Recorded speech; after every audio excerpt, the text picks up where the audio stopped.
I'd like to call the meeting to order. Please rise and join me in the Pledge of Allegiance. I pledge allegiance to the flag of the United States of America and to the republic for which it stands, one nation, under God, indivisible, with liberty and justice for all.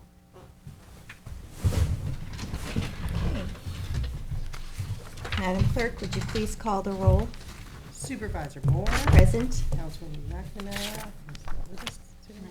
Councilman Iacilli. Here. Councilman Pell. Here. Councilman Schiavone. Okay. Present.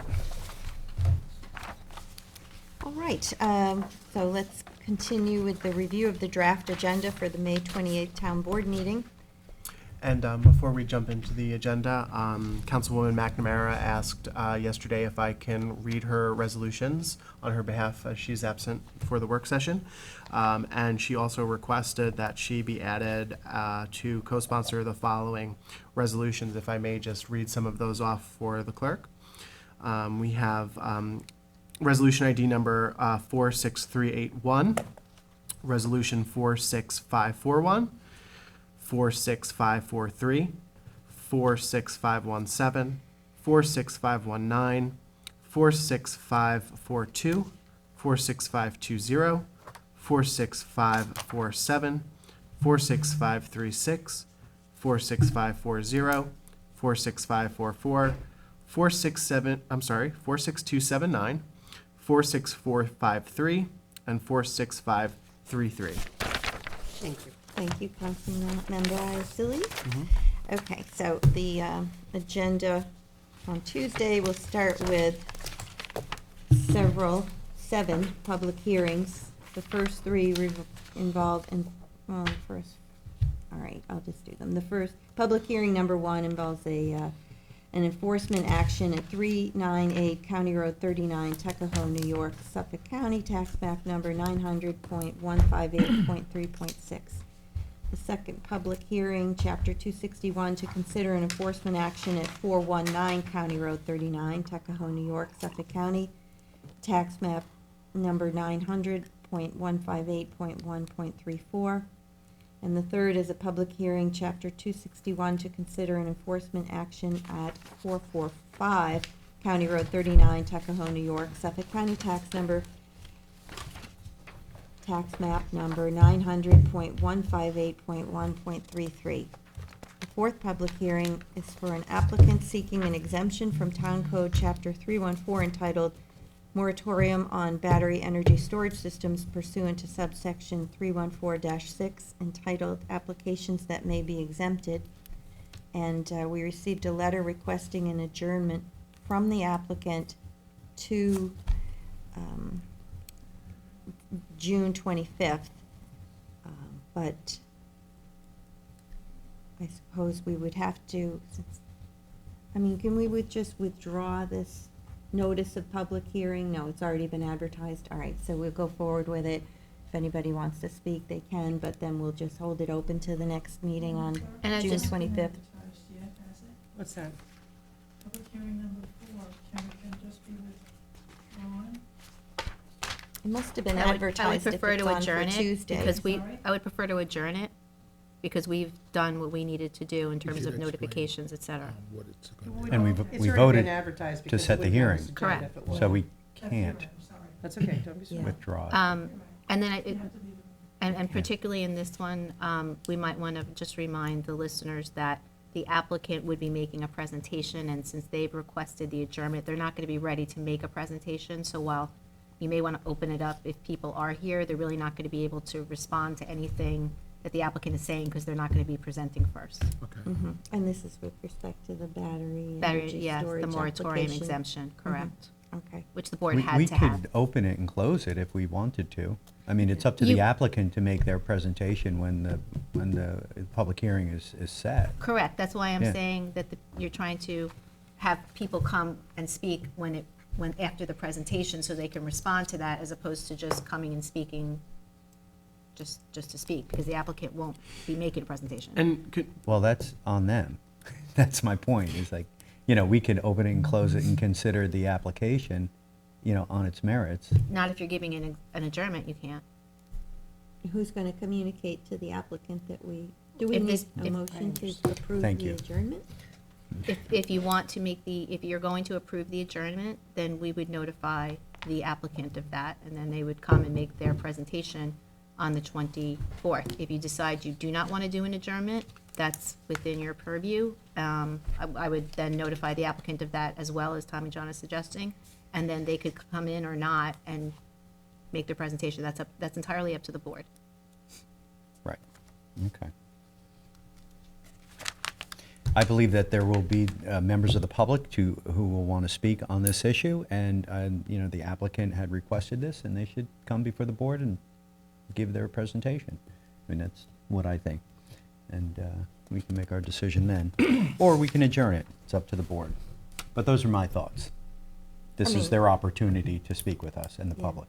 Especially it's a night meeting, so you're If gonna it- have what- people, what- people gonna come out of their way to come and Mhm. listen. So they should be here, even if they're not ready to present, Present. but be here to ready to say what it's about. Yeah, why is it, if you don't mind me asking, why is it being adjourned? Well, in all fairness, we picked the date without, it was sitting in the request bin for quite some time, and so we picked the next available date that we had, once we set it.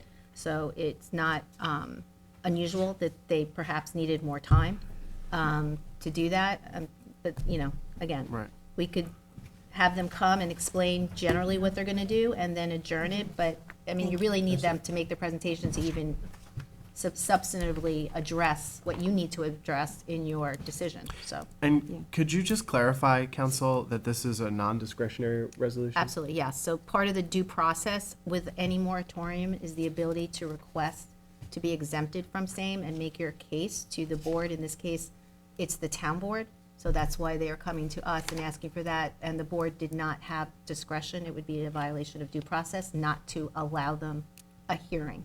Okay. Has no bearing on how you feel about this or not in your decision. It's just a hearing. Well, Thank since you. the public hearing was noticed, we'll go ahead and open the public hearing on Tuesday. But I recommend that we hold it open for the applicant, since it was short notice that we provided them with to come in and present. So, maybe, can that be? And I'll would you convey to them that they convey need that to come them? in and make that application verbally, that you're, you're. Requested to hold it Yeah. open? Yeah, okay, that sounds good. Thank you. You're welcome.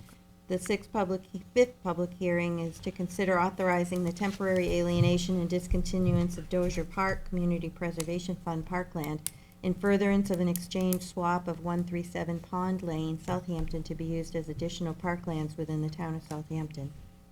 The sixth public hearing is to amend Town Code Chapter 312-62, parking by permit at Wildwood Lake Park. And the seventh public hearing is to consider a regulation restricting turns from Flying Point Road onto Diamond Court Watermill during certain times. All right, let's proceed with the resolutions. Town Board Resolution 573 of 2024, co-sponsored with Councilman Yaselli. This is to authorize an agreement with the Community Development Corporation of Long Island to provide assistance with housing programs available under the Community Housing Fund.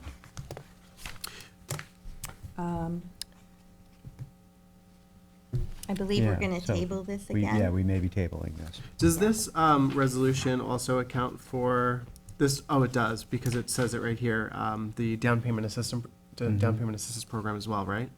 So that's very good. Okay, thank you.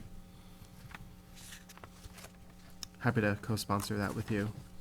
I think you are. Yep. Town Board Resolution 625 of 2024, co-sponsored with Councilman Pell. Resolution establishing rules of conduct for Town Advisory Committee members. I'm still working on this. I'm working on it with the Assistant Town Attorney, Kathleen Murray, and we're going to change the title of this from Rules of Conduct to Standards of Civility. I think that based on some of the literature that's out there, in particular literature that sort of specializes in focusing on how municipal government can work better in a more transparent and open way. A lot of the terminology uses terms like standards of civility to demonstrate the emphasis on decorum and process. So we're still shaping this up. I do anticipate that some of my colleagues will email me or contact me with any particular suggestions for this bill. I'm happy to make modifications and amendments, as I stated during the last meeting. And I look forward to speaking with all of you as we continue. I'd like to explore adding something for the boards. I know this is for the advisory boards and CACs and groups that were formed to assist us as a board in being informed of issues. And without receiving periodic reports, we're not aware. So I think that it would be in everyone's best interest if we included something. I'm not sure this is the appropriate document. Right. We can talk about that, but I would like to have some process in place for some kind of summary reporting to be provided. So you'd like to see something procedural added to this, so that it's not just about decorum, but also procedure. Yes, unless it would be two separate. So I was actually thinking about this. I mean, we could look at it, possibly including that element to this bill. We may have to expand on the scope of what the bill is doing. So we could maybe add it all in one. Or we can look at a separate bill, looking at, again, what exists currently in the advisory committee's rules and procedures that are on the books already, seeing if some of that language may already exist in some locations. What I've noticed about a lot of the rules is that they're sort of sporadic, and various town councils have sort of tried to add to the rules and procedures throughout different times. And that has sort of kind of made things a little difficult to sort of track down, but I'm Is there definitely. anything currently in place? So, There is- Sunday? And if I Yeah. may, over Yeah. the years, there have been attempts to try and get these different organizations that are advisory to you to provide us with agendas Mhm. and Right. potentially minutes of a sort or summaries of what the discussions were. And some were very cooperative and would send them in. I believe Ryan Horn was collecting them. And so at the end, however often they meet, they would send them to him, and he had a electronic file for each one of Yeah. these, but not all of them provided that information. So Right. that may be something you may want to memorialize in some way that you would Right. like to have. I like that. Yeah, Yeah. because I think there actually there are some rules that exist on minutes and agendas for advisory committees. But perhaps we do need to include more of an emphasis on when that should be sent to board members, liaisons, et cetera, and when minutes should be sent. There is New York State open meetings rules. You're required to take minutes and such. Right, But and- they're just, some are more formal than others in Okay. terms of how they do that. Okay. Thank you.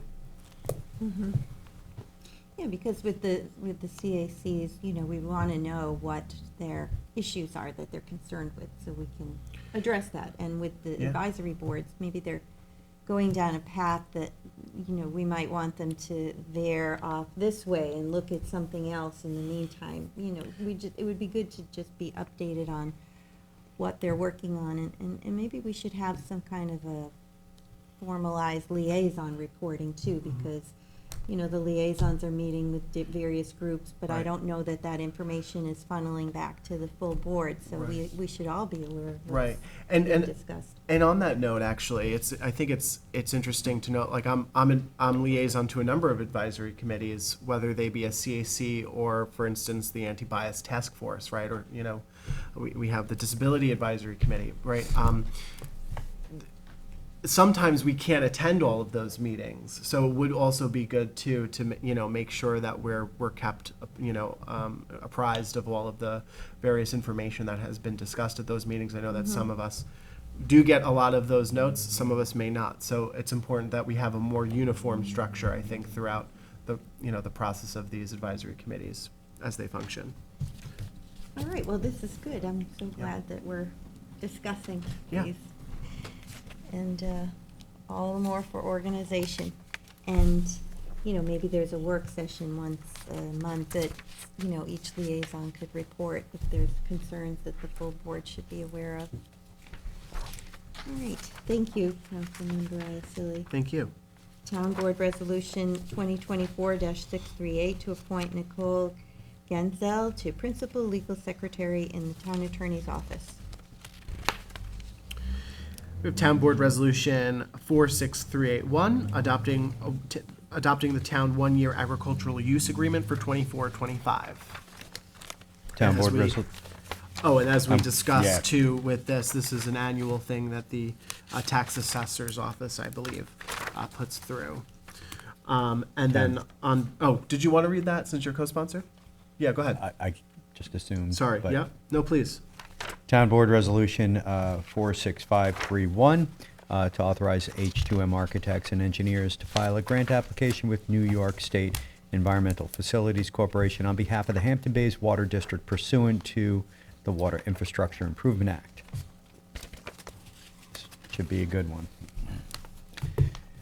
Town Board Resolution 46522 authorizes supervisor to execute a service agreement with Source Pass Contemporary LLC. Why are some of these listed as, ID number and others not? Because they probably were carried over. I think Yeah, they were some of on them another were agenda. tabled. Yeah. Your Oh. first one's on the bottom of the resolution, on the right-hand side, on the bottom, it will tell you that it was tabled.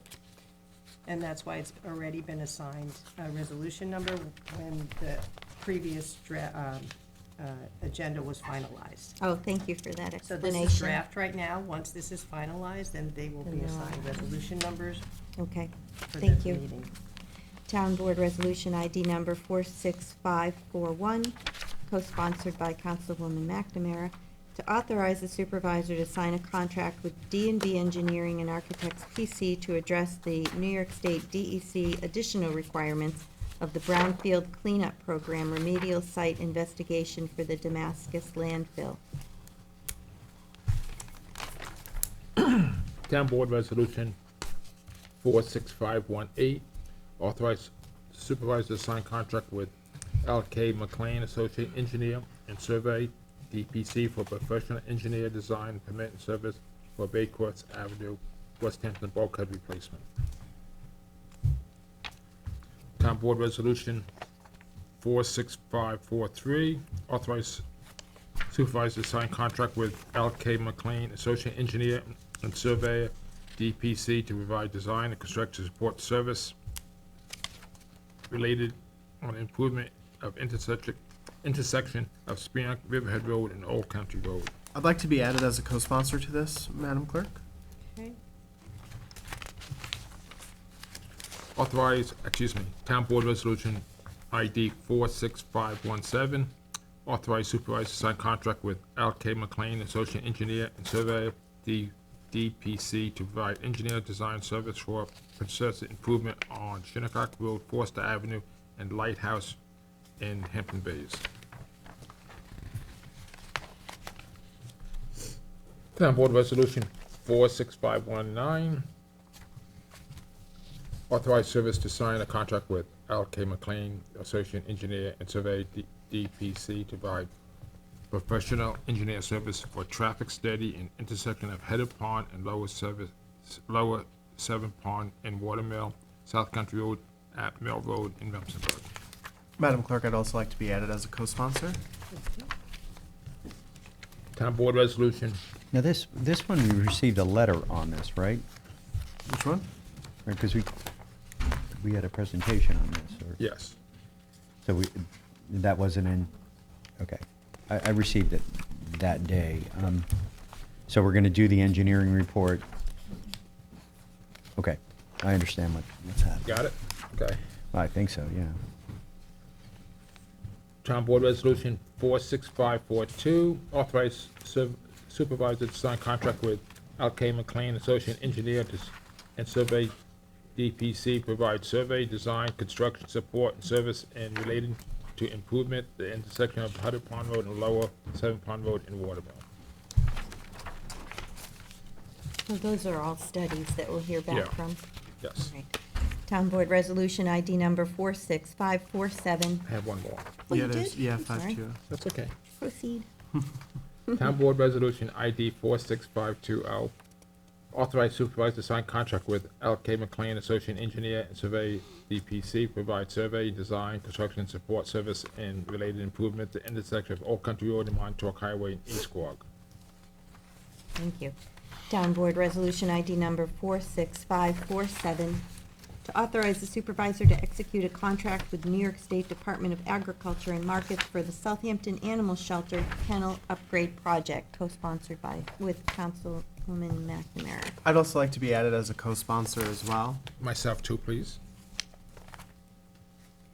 Town Board Resolution ID number 46514, co-sponsored with Councilwoman McNamara, to authorize the supervisor to execute a license agreement for the Hampton Classic Horse Show from August 10th, 2024 through September 8th, 2024, from 7 a.m. to 7 p.m. at 240 Snake Hollow Road, Bridgehampton.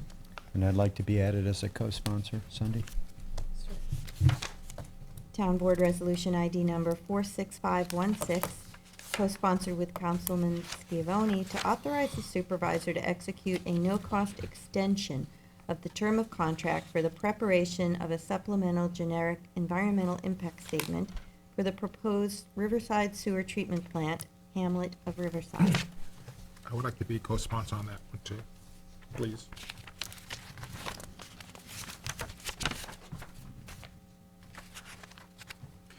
Town Board Resolution ID number 46416, authorizing the supervisor to execute affiliation agreements for student intern social work experience at the Town Youth Bureau. Town Board Resolution ID number 46513, co-sponsored with Councilman Schiavone, to authorize the supervisor to sign a consultant agreement with Susan Western to assist the Southampton Town Police Department with the development of Southampton Town Police Department directives and implementation into the Lexipol software system. Town Board Resolution ID number 46527, co-sponsored with Councilman Pell, to authorize the supervisor to sign a contract with Johnson Controls Security Solutions LLC for alarm systems and access control system monitoring and maintenance at the town's Justice Court.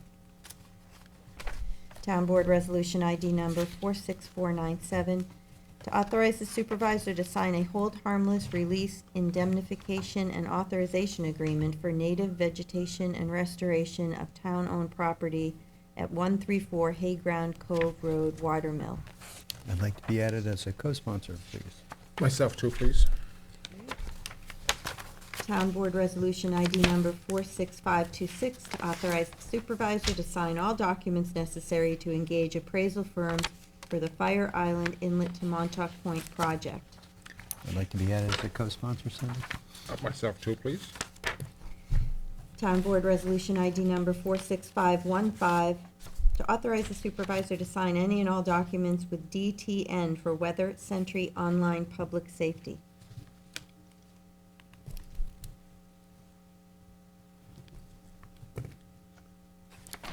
Town Board Resolution 46523, authorize the supervisor to sign any and all documents with no before the town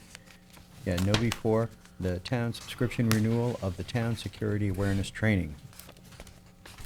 I'm finally caught up with my training. Ooh, I still have I'm more to do. Town Board Resolution ID number 46418, authorizing the Youth Bureau to apply for the 2024 Youth Sports and Education Opportunity Grant.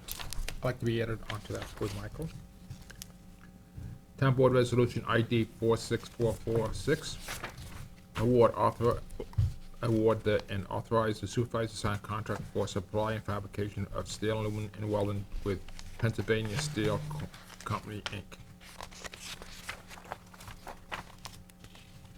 Town Board Resolution ID 46414, award and authorize supervisor to sign contract with Applin Construction LLC of Grand Country Road water main improvements.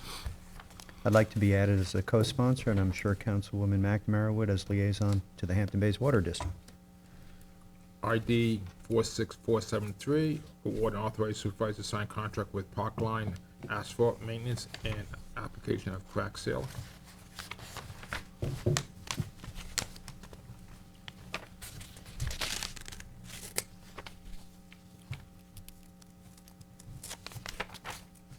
Town Board Resolution ID number 46415, to award and authorize the supervisor to sign a contract with Quag Sinclair Fuel, Inc. for liquid propane gas. Town Board Resolution ID number 46401, to recall and amend Resolution number 2024-482, authorizing the purchase of traffic signal installation and modification with Hink Electrical Contractor from the Suffolk County contract. That's just to correct the GL code. Town Board Resolution ID 46511, co-sponsored with Councilman Isaiah. Recall and amend Resolution number 2024-603, authorize the supervisor to sign a sole source contract with Vast System, Inc. for sales and service of butcher, multiple NA product, formerly known as Johnson's. Town Board Resolution ID number 46509, co-sponsored by Council Members Pell and Scavone, to recall and amend Resolution number 2024-605, the award and authorize supervisor to sign contract with LEB Electric LTD for Town Hall electric vehicle charging stations. Madam Clerk, I'll be added as a co-sponsor to that as well. Myself too, please. Just to correct You a already are. Scrivener's error. Oh, yeah, I am. Thank you Town for Board that. Resolution ID number 46536, co-sponsored by Councilwoman McNamara, in the matter of the establishment of the Riverside Sewer District in the town of Southampton, County of Suffolk, New York. Just in time to hear us review the resolutions. I'd like to co-sponsor. This is We did skip one. Establishing the sewer district. Yeah. I think we skipped that. Yeah, we did. We skipped Tommy John's. In my eagerness to get to the Riverside. Yeah, that's a good one, resolution. and, you know, I was, Like the co-sponsor, the one she just did too. I'm sorry, say that again? So it was to be under- 46536. 3-6. I added, Me? okay. Myself. I think the, As, me as well, please. the full board, I believe, is Yeah. co-sponsoring Full this. board. All right. And to go back one, Town Board Resolution 46552, recall and amend Town Board Resolution 2024-572, Annual Cybersecurity Conference in Albany for Information Systems Personnel. Town Board Resolution ID number 46540, co-sponsored with Councilwoman McNamara, for a bond resolution of the $44,605,706 for the Riverside Sewer District. Co-sponsor. And, Myself too. Michael, you want to be added on to make the full board? What is it? It's just the bond It's the bond authorization? the for bond the authorization. It's sewer. fine. No, that's okay. So 3, and that's going to need a roll call vote at the time, correct, It will, Cindy? yes. Yep. Thank you. It's the big money. Mm-hmm. Thank goodness we have the grant money to reimburse us. Town Board Resolution ID number 46544, authorizing the supervisor to sign financing documents as it relates to grant funding and furtherance of the Riverside Sewer District. Co-sponsor, please. Myself too.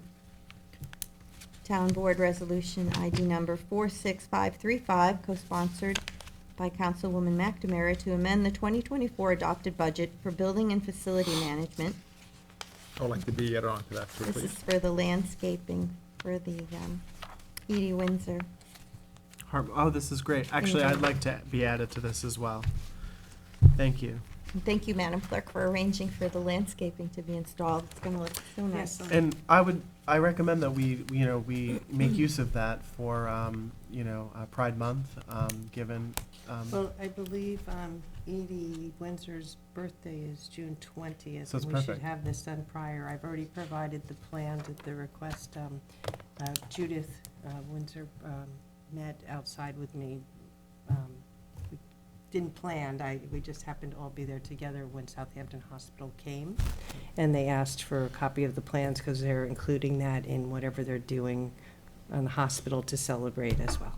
Thank you, and I'd like to just also point out that when marriage equality became law in the nation, our clerk, Sunday Schermeyer, was really sort of taking the lead head-on when many people came here to our town hall to get married and choose whoever they wanted to love, and remember despite that. some opposition in the community, our clerk really stepped up and did the right thing, so I just want to commend the town. Thank you very much, Michael. I appreciate that. Amidst the protests, we persevered. Yep. Yes.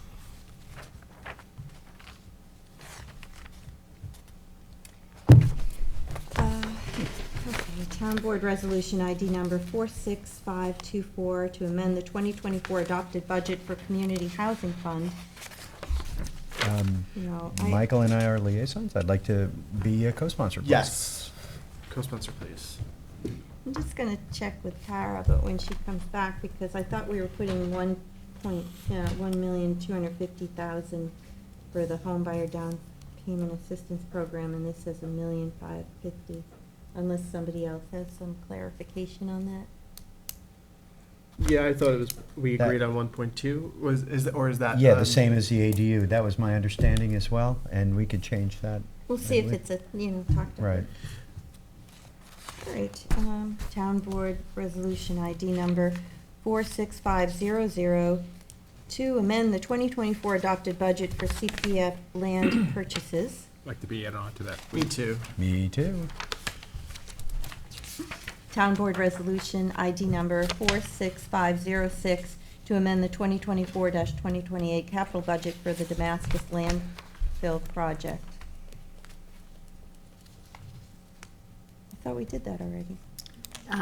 You talked about why you were going to increase the budgeting, now you're actually amending the capital budget itself, just to add that increase. Because it accomplishes the same thing, it should have been closer together. They should have come on together, but Oh, so the first resolution didn't have any action associated with it? it did. You were allowing the transfer of funds, but now you're creating the budget Oh, for I it, just see. a name. Okay, thank you. Town Board Resolution ID number 46503 to amend the 2024-2028 capital budget for park improvement projects, so reallocation. I'd like to co-sponsor that. Myself too. Town Board Resolution ID number 46502 to amend the 2024-2028 capital budget for the Riverside Bus Shelter Program project. I'd like to be added on to that. too. Co-sponsor. Me too. And Town Board Resolution ID number 46501 to accept the resignation of Michael Daly from the Zoning Board of Appeals. I'd like to thank Michael for his many years of dedicated service on that board. Yeah, I second that. He put in a lot of time, a lot of effort, cared a lot about housing, and we thank him for his service. Town Board Resolution ID number 46550 to authorize the settlement of the litigation matter, Melissa Benjamin versus the Town of Southampton et al. On behalf of Councilwoman McNamara, Town Board Resolution 46259, resolution of adoption amending Chapter 19 entitled Department of Police, Public Safety Commission in order to consolidate functions of the License Review Board. I'll co-sponsor that. Also, on behalf of Councilwoman McNamara, we have Town Board Resolution 46254.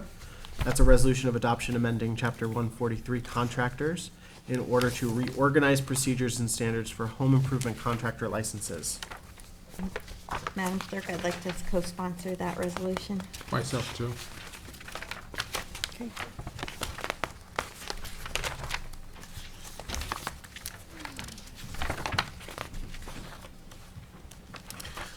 Another resolution on behalf of Councilwoman McNamara, Town Board Resolution 46260. This is a resolution of adoption amending Chapter 299, regulation of taxi cabs and other vehicles. I'd like to actually be added as a co-sponsor to this. Me as well. Myself too.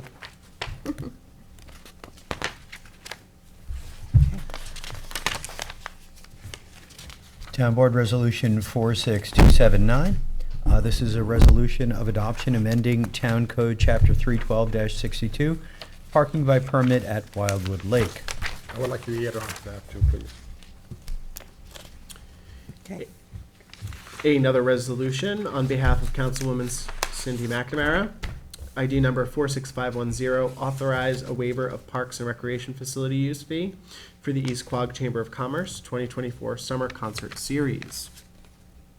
Then we have, on behalf of Councilwoman McNamara, Town Board Resolution 46508, co-sponsored by yours truly. Authorization of cost reimbursement waiver for Blaze Church Hope Day 2024 to be held on June 8th, 2024. Town Board Resolution ID number 46425, co-sponsored by the entire board, to authorize the donation of junk vehicles to the Hampton Bays and North Sea Volunteer Fire Departments. Town Board Resolution ID number 46551, to authorize the waiver of fees for the construction of an addition to the West Hampton Fire District facility located at 31 Seabreeze Avenue, West Hampton.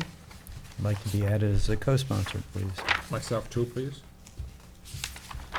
Town Board Resolution 464.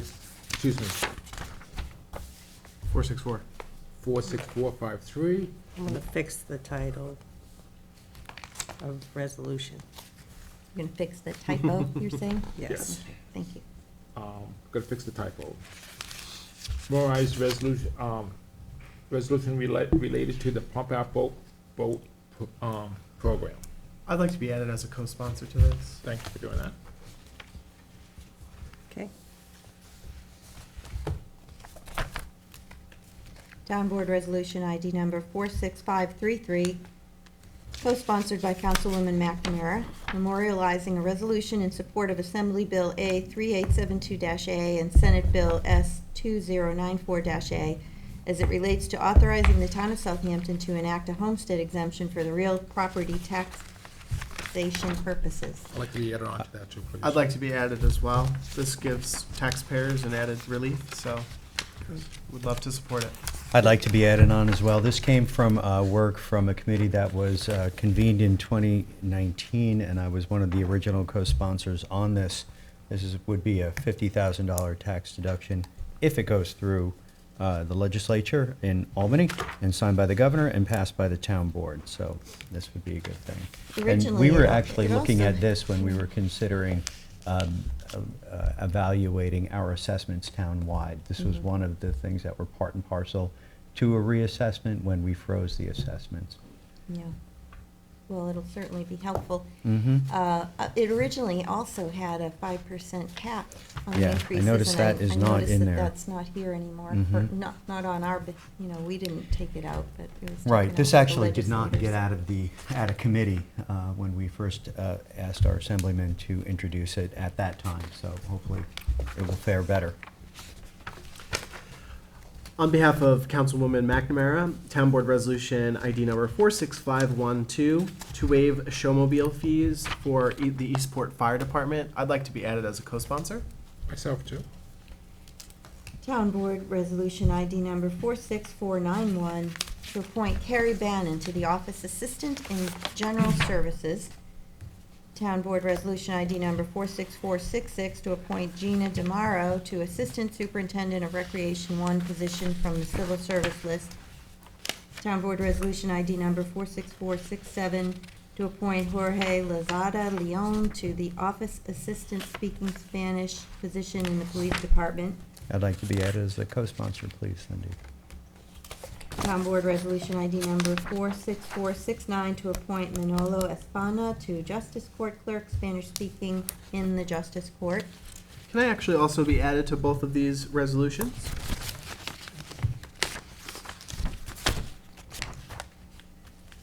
Can you add me too, please? To both? Yes.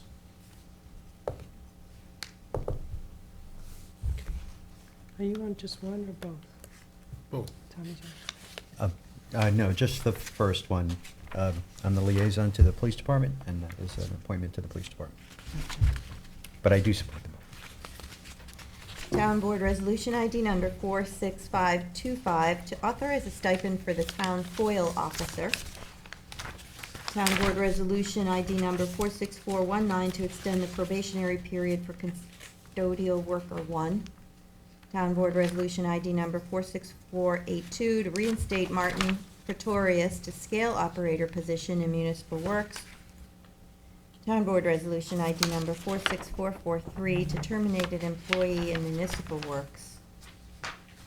Town Board Resolution 46504, co-sponsor with Councilwoman McNamara, a notice of public hearing in connection with the acceptance of a conservation easement regarding the map of Ocean View Park, map number 105, section 4, N/S of Terrace Avenue.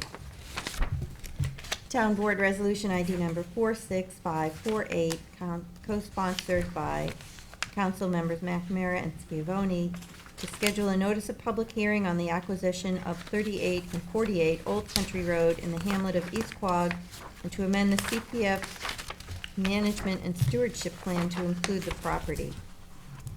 Town Board Resolution 46549, sorry, Supervisor. That's you. Oh, okay, Town Board Resolution ID number 46549, co-sponsored by Council Members McNamara and Scavone, notice of public hearing on the acquisition of 450 Montauk Highway in the hamlet of East Quogue, and to amend the Community Preservation Stewardship Plan to include the property. And Town Board Resolution ID number 46356, co-sponsored by Council Members Scavone and McNamara, to authorize the acquisition of 109 Montauk Highway in the hamlet of West Hampton, and amend the CPF project plan and CPF management and stewardship plan to include said property. And we also have one add-on.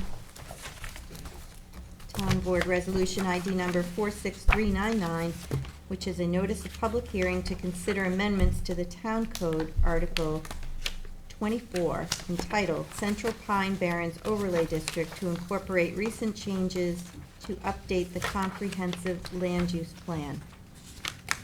And I think that that is something that we should get a little bit of a, a description from Janice, and we could either do it now, or I could schedule it for the next work session if you prefer, if we have people, I If mean. you schedule it, we can have a work session and we can go through it. Okay, let's do that. Thank you.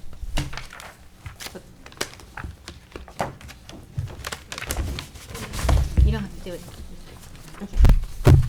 All right, so great, that concludes the draft review. And now we're gonna have a presentation on the update of the Hampton Bays Sewer Treatment Plant. We've got Janice Shear, our Town Planning and Development Administrator, Steve Haydock from Haydock Engineering, Nick Bono from H2M. And why doesn't everybody come up and take a seat? Steve's just gotta hook up his computer to the. Okay. Okay, good. I have time for a second to just, I'll be right back. Excuse me for 1 moment. In the meantime, I'll just handle Nice. Yeah. Nope, don't be sorry. Just less work on the other end. Thanks. Thank you. Okay. Can I give this back to you? Sure. Thank Why you. not? Get rid of that. Good, how are you doing? No, it's okay. I've got a I file it. right Good deal. Okay, Keith. It's all good. Don't worry, I already Okay, tucked it in there. thank you.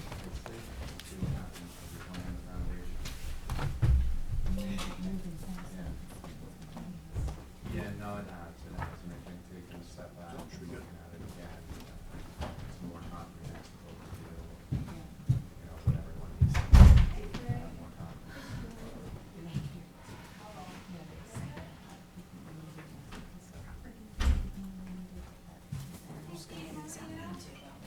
Good morning, how are you? This is a different conversation. Okay. I just realized I didn't stamp his copy either. Thank you. Oh, yeah. I haven't had a chance to talk to you about it. But yeah, treatment plan is pretty much done. I know, I'm sure you can put in my tabs on it. yes, but you're still gonna have the dedication documents all finalized. There's something about compensation. Answer for most of it, sometimes it's signed off. Same. Taking notes, looking pretty. Well, I think what they did is typically the county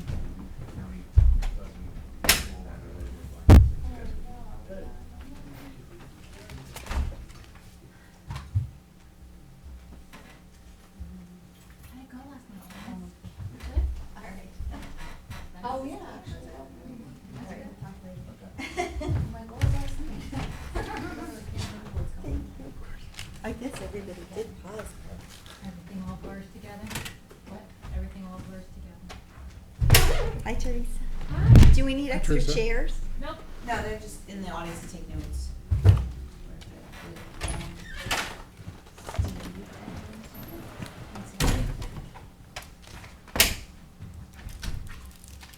How are you, Janice? I'm good, thanks, and yourself? I'm well, thank you.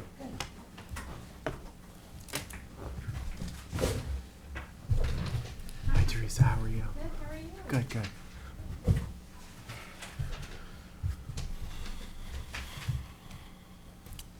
Love a good pattern book. You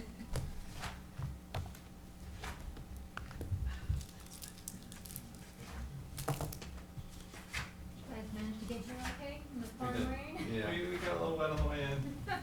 I get out of my car and it just opens up. I'm like, come on. Same. My pants are still wet.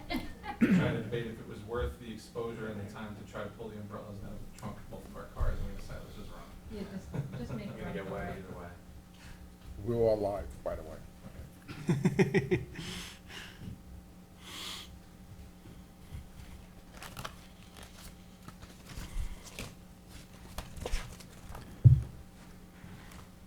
Oh, Janice, Ann Schaefer just sent a follow-up email, so additional questions. I'll get that done today hopefully, and then Lisa said she'd get that letter to us soon.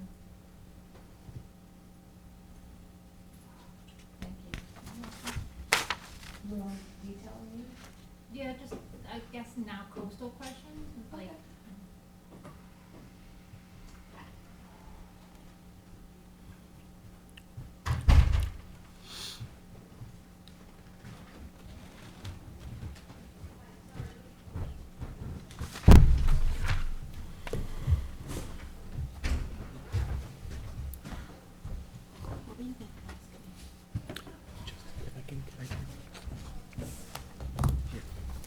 Thank you. I was just saying, you need one? You need one? Wait, say that again.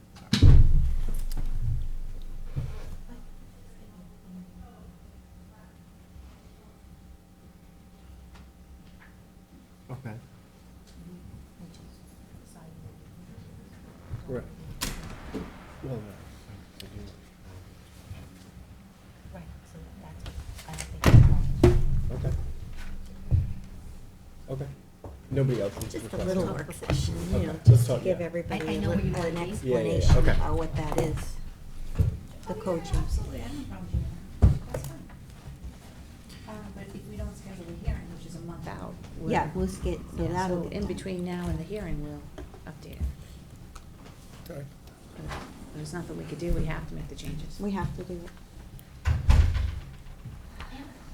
Do you have a preference Great on which color. work Oh. session? Are you gonna be away for anything?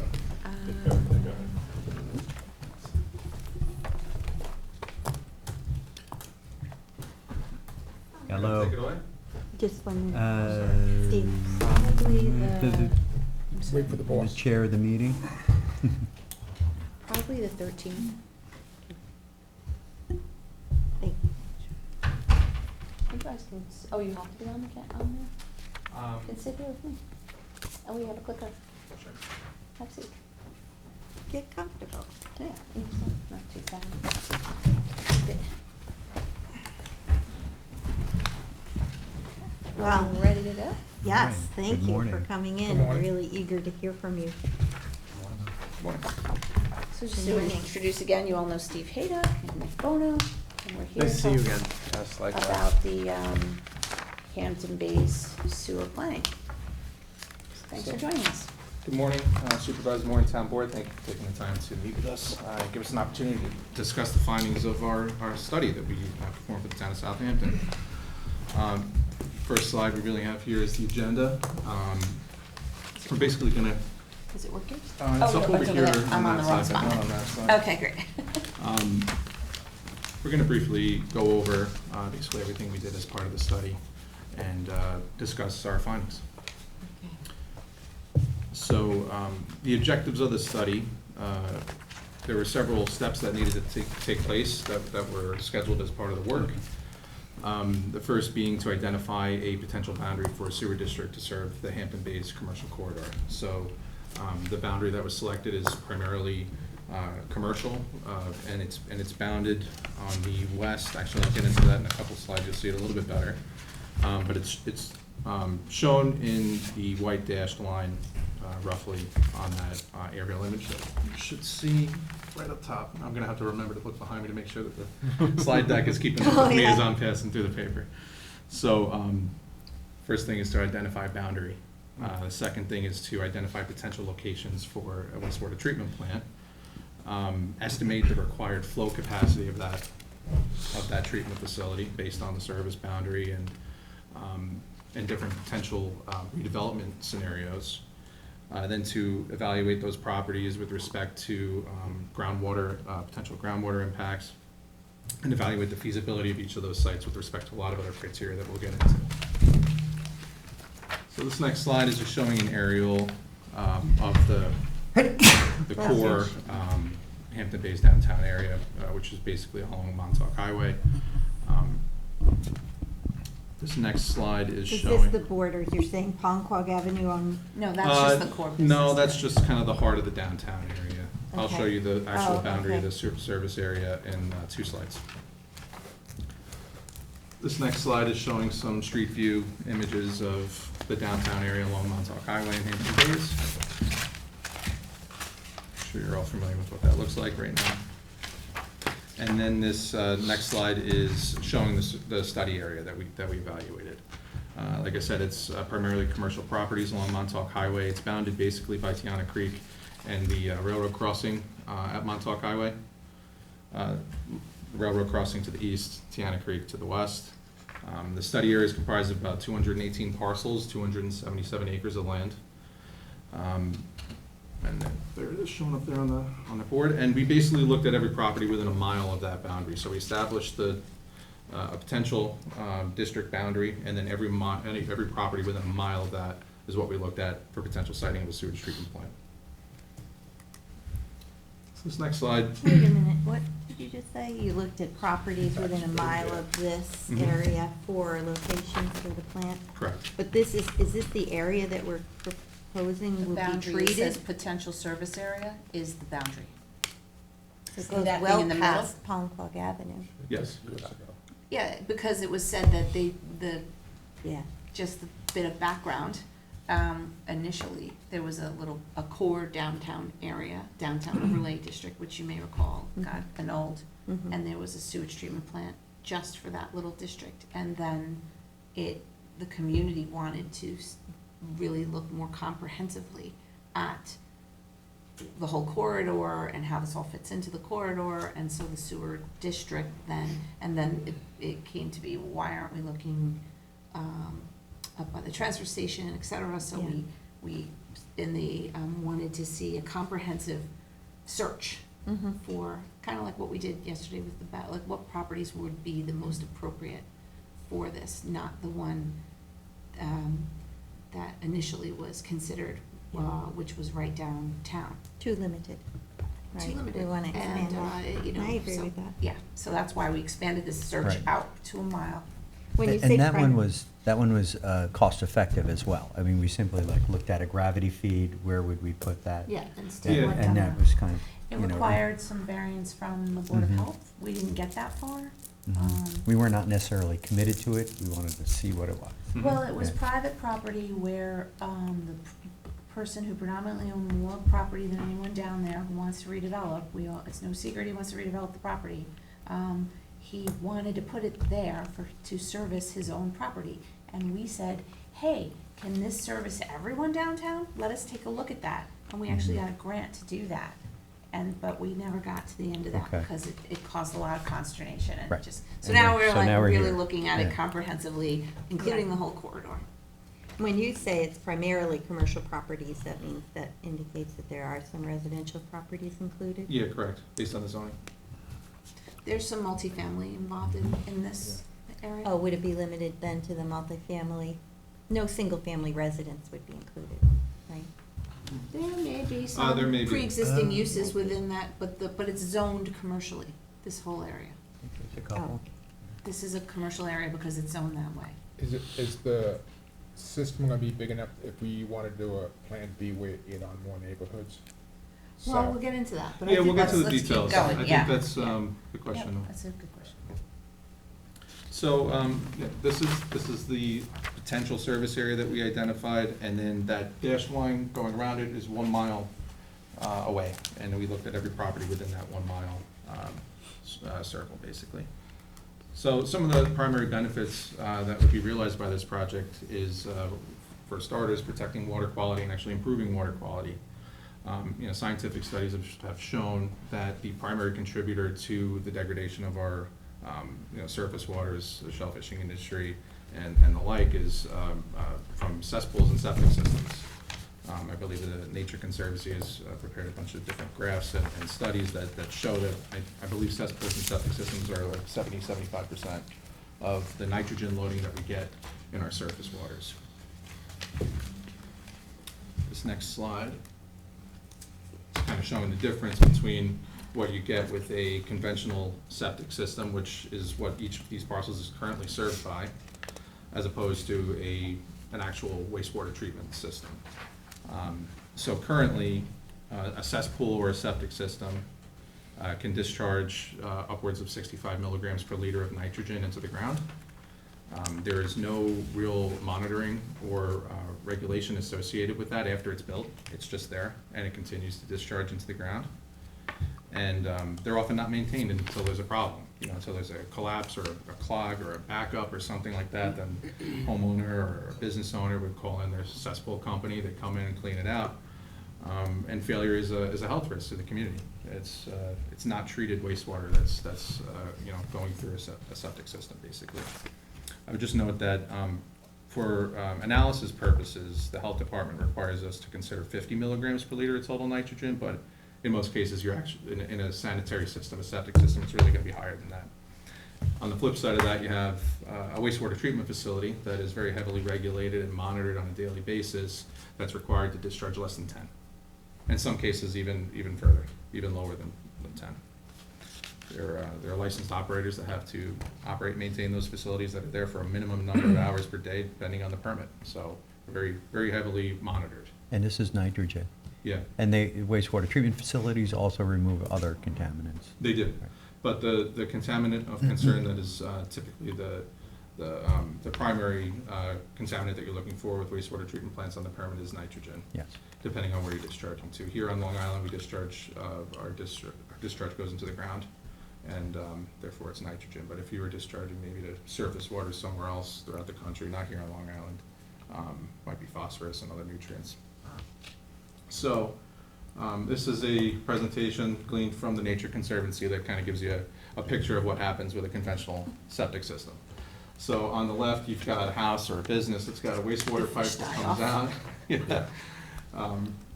A pipe that comes out of the building that goes into a solid tank, that's a septic tank. Not everybody has that if they predate the health department requirements for a septic tank. Which are many downtown. I live in Rocky Oh, Point, yeah. up on the North Shore. My house was built in 1950. I have a block cesspool in my backyard. So it's not Yeah. even as robust as a precast concrete tank.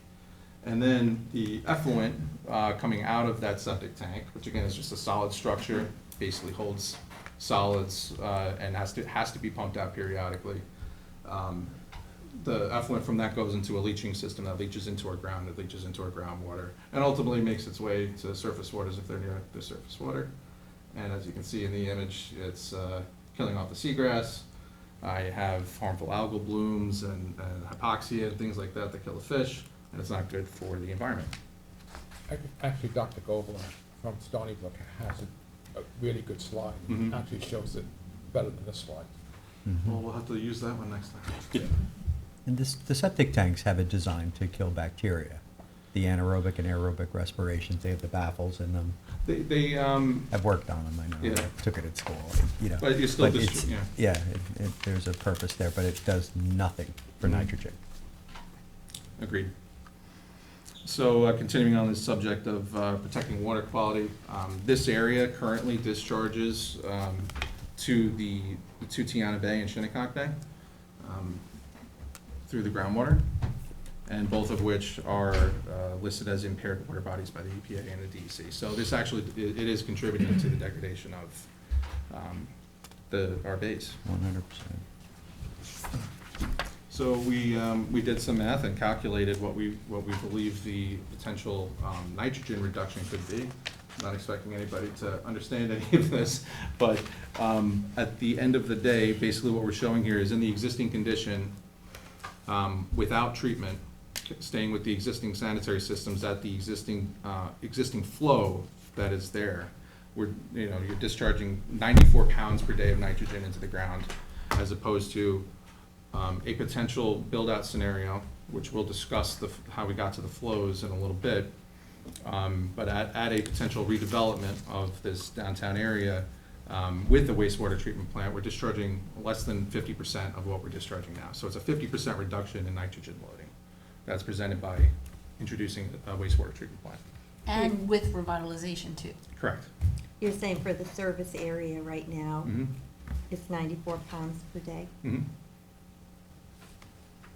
And then if you remember, we had like the theoretical development scenarios, so we can at least plug numbers in, Mhm. and we don't even know if that level of development will take place. But if it did, even throughout, you would still be reducing nitrogen loading by half. Yeah, it's a very More than conservative half. estimate. And again, we're assuming 50 milligrams per liter when it could be 65 or 100. You know. It would be more than 50. That's huge. That's really, really huge. And then the other obvious benefit of introducing sewers is to revitalize the downtown area.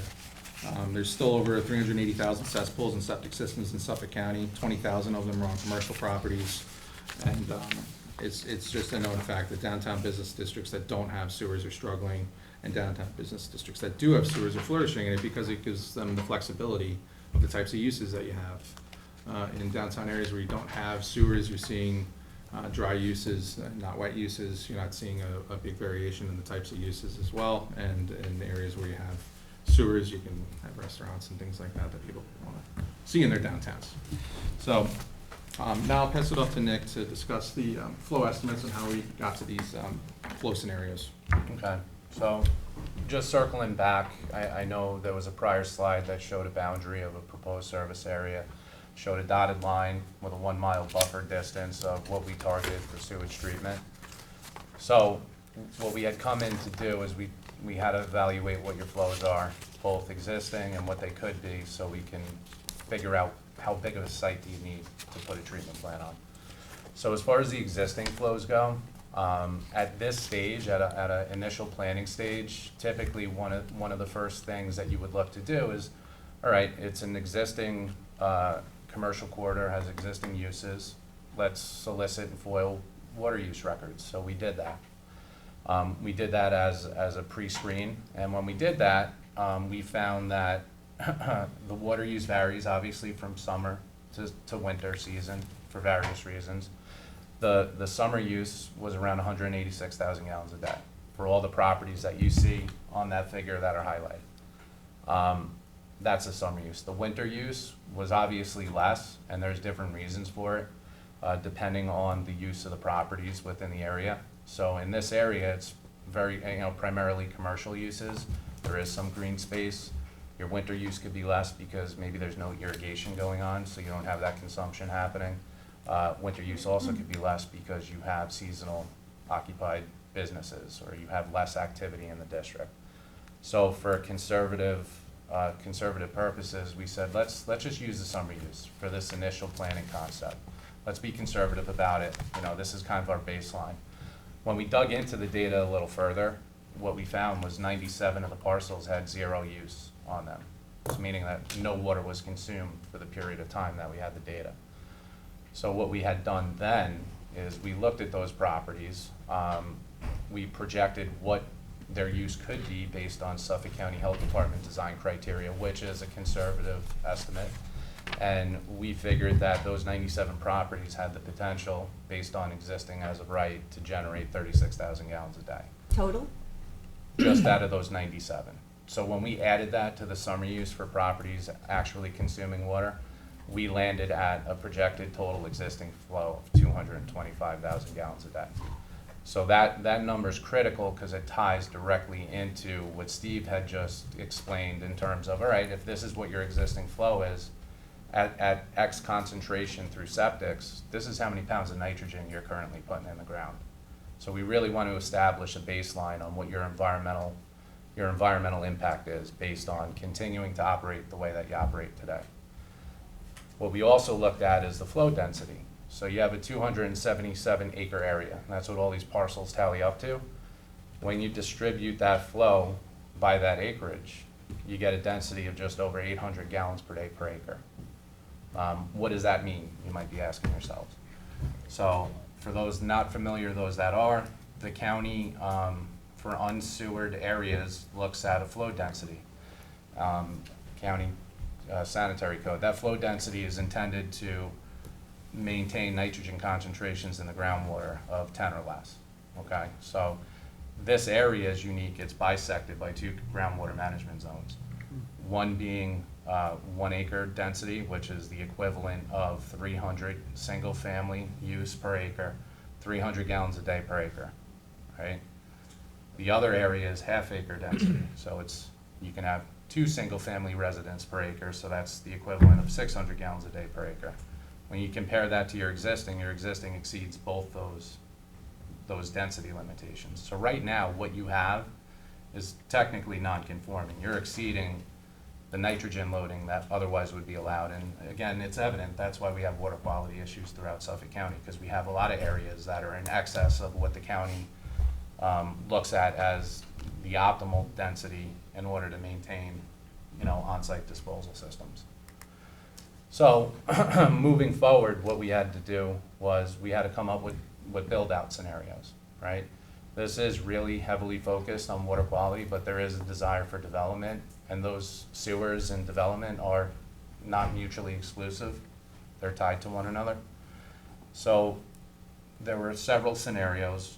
The first scenario, working with Janice, working with Steve, there were 4. So you can see on the slide, there are 4 pockets of properties within this boundary area that were targeted for redevelopment. Mm-hmm. So those targeted redevelopment areas, we were provided with criteria, some of which was actual flow projections, some of which was build-out scenarios. So we took the flow projections, we took the build-out scenarios, we applied Suffolk County Health Department design criteria, and we identified that under scenario 1, if you maintain your existing baseline and then you add these redevelopment scenarios to it, or these redevelopment sites, you'll add another 82,000 gallons a day. So that says, okay, under this scenario, you would need a facility to be designed to handle just over 300,000 gallons a day, or 307,000 gallons a day to be exact. How did we come to these 4 targeted areas?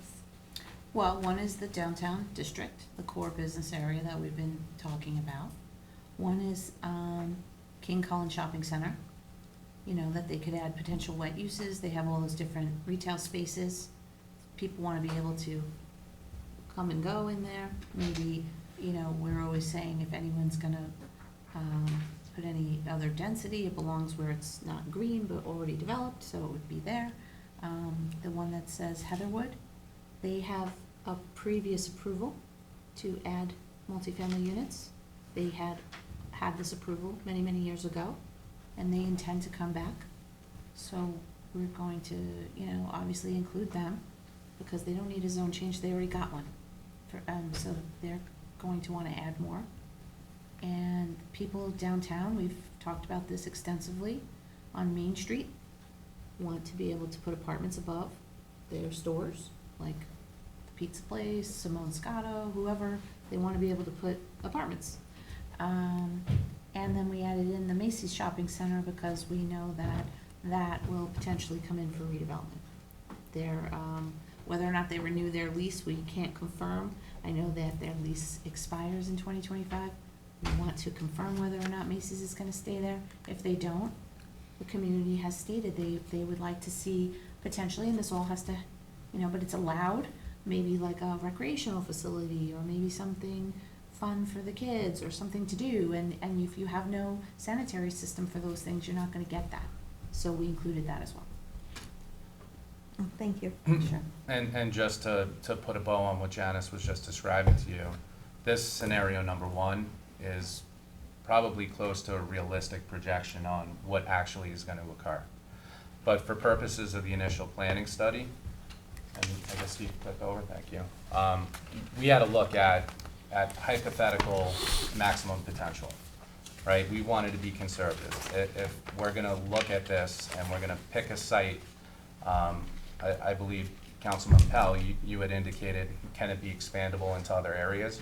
Well, right now, we're looking at max potential here. We want to target what the worst case is, so we can pick a SDP site that's the largest. Whether or not you need all of that for this area is another story and something to be figured out. But if you size it, worst case, it will be able to. Or pick an area where you could add on to it. Correct, Because correct. if you go to the south, towards the water, Mhm. there's a lot of High density density. there. Yeah, and again, that's a little outside of what our task was, but what you do need to weigh in, once you start going into more residential areas that cover more acreage, you have to start factoring in cost benefit. To extend pipes and to increase the central treatment plant, there's a dollar amount associated with that. And that's why, the county has the initiative where they want to have that Water Quality Act, the sewer district, they want to generate revenue, a 50-50 split between IA systems and conventional treatment. That's the reason for it, because there is a balance and it's something that would have to be evaluated. So And that although, would be evaluated by future boards. Yes. And depending on what gets built here, the town of Southampton in the future could have significant capacity on this system for the future. and Right. again, you have to be mindful of it in the upfront planning process, Mhm. so that, you have the foresight for the future, right? Right. A lot of Suffolk County, when it was developed, whenever it was developed, that foresight maybe wasn't taken into consideration, It which is wasn't why big we have the enough. problem, Right. which is why we have the problem that we have today. And this is why you're sizing it Well, this way. Well, we're looking- We're not requesting this or requiring full build-out, but Correct, and Yeah. we're looking at worst But the case. engineering needs to be there. To say worst case, this is really what you need to look at doing. Whether or not this worst case for this area is ever realized, which I think is unlikely, you still inherently have an idea of, okay, there could be additional capacity here for us to leverage elsewhere. So when And you say that's worst something case, that you're talking about having a big enough parcel size for the Yeah, future. that's basically what it comes down to. We're trying to figure Totally out not big enough all piece. these different properties that are located within that 1 mile boundary, which ones could potentially be feasible for siting a treatment plant that could actually realistically service Right. some range of flows based on a lot of, this is very preliminary projections that we're making at this point. But we wanted to try to be conservative with the sizing of the treatment plant. And you'll see when we get to the next slide, Yeah. it's about 6 acres, basically, is what we projected. So, Nick, when yeah. you said that the 97 parcels that have no water use now, and it's projected that that would be 36,000 gallons per day under the Suffolk County criteria, is that for vacant parcels, or would that be if those were developed? I think it was a combination of two. I think it wasn't vacant parcels, it was vacant business use, and the period of time at which we collected water use records, there were none. But I think a lot of those properties are vacant properties that aren't built. But we're And not that's- anticipating a flow from them if they're built out? We're not, but what we did, just to be mindful of it, to say, we had 218 parcels, but 97 of them, which is a significant amount, had zero water consumption. We felt it important to say, is that really real? Because if there are sewers here, these vacant parcels likely are not gonna be vacant long-term. What would that look like? Just to get a hypothetical baseline. Say they were in use, say they were occupied. Is it 186 or is it something more than that? So we wanted to kind of get an idea of a hypothetical baseline, and that's what we looked at. Thanks.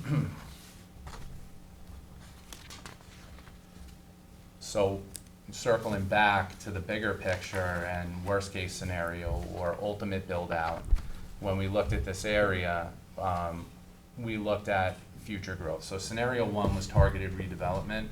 Scenario 2 is looking at all the parcels that are within the boundary, looking at the current zoning, and just saying not change of use, but maximizing FAR and maximizing existing use based on as-of-right zoning.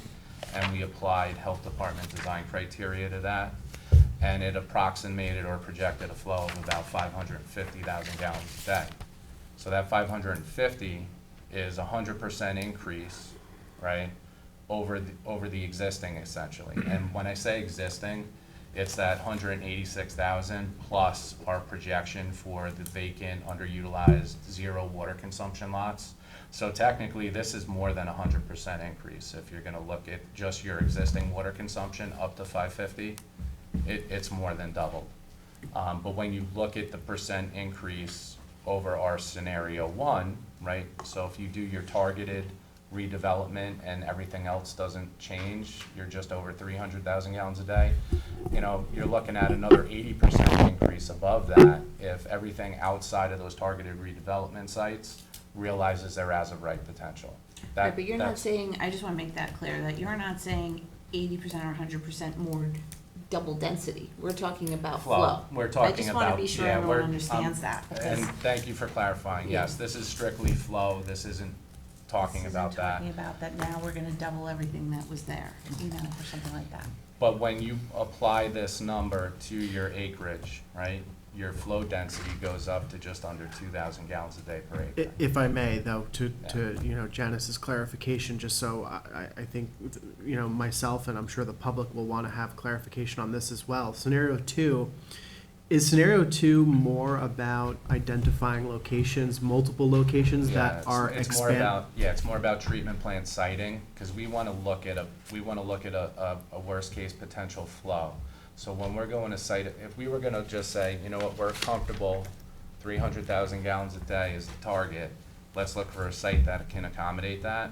Right. You might find a site, but then is that site going to accommodate anything that could happen in the future that may change, that you may want to leverage or increase? You want to look for a site that you can live with. You don't want to look for a site for today. You want to look for a site Right. for not only today, but today and tomorrow. So scenario two does not necessitate multiple sites, correct? Correct. Okay. Correct. When we're talking about central treatment, we're talking about One putting location. everything in one location. Yeah, the Got it. scenarios are all about the flow. So one is just this targeted redevelopment, and another is sort of a more Expansive. broad view that you're not going through this to then have to do it again. Right. It's a lot of time and expense to do this, so it's like, this is your shot to find a parcel and set this up so that the future will thank you. Right. Instead of say, Why didn't you think about this? why didn't you consider these things?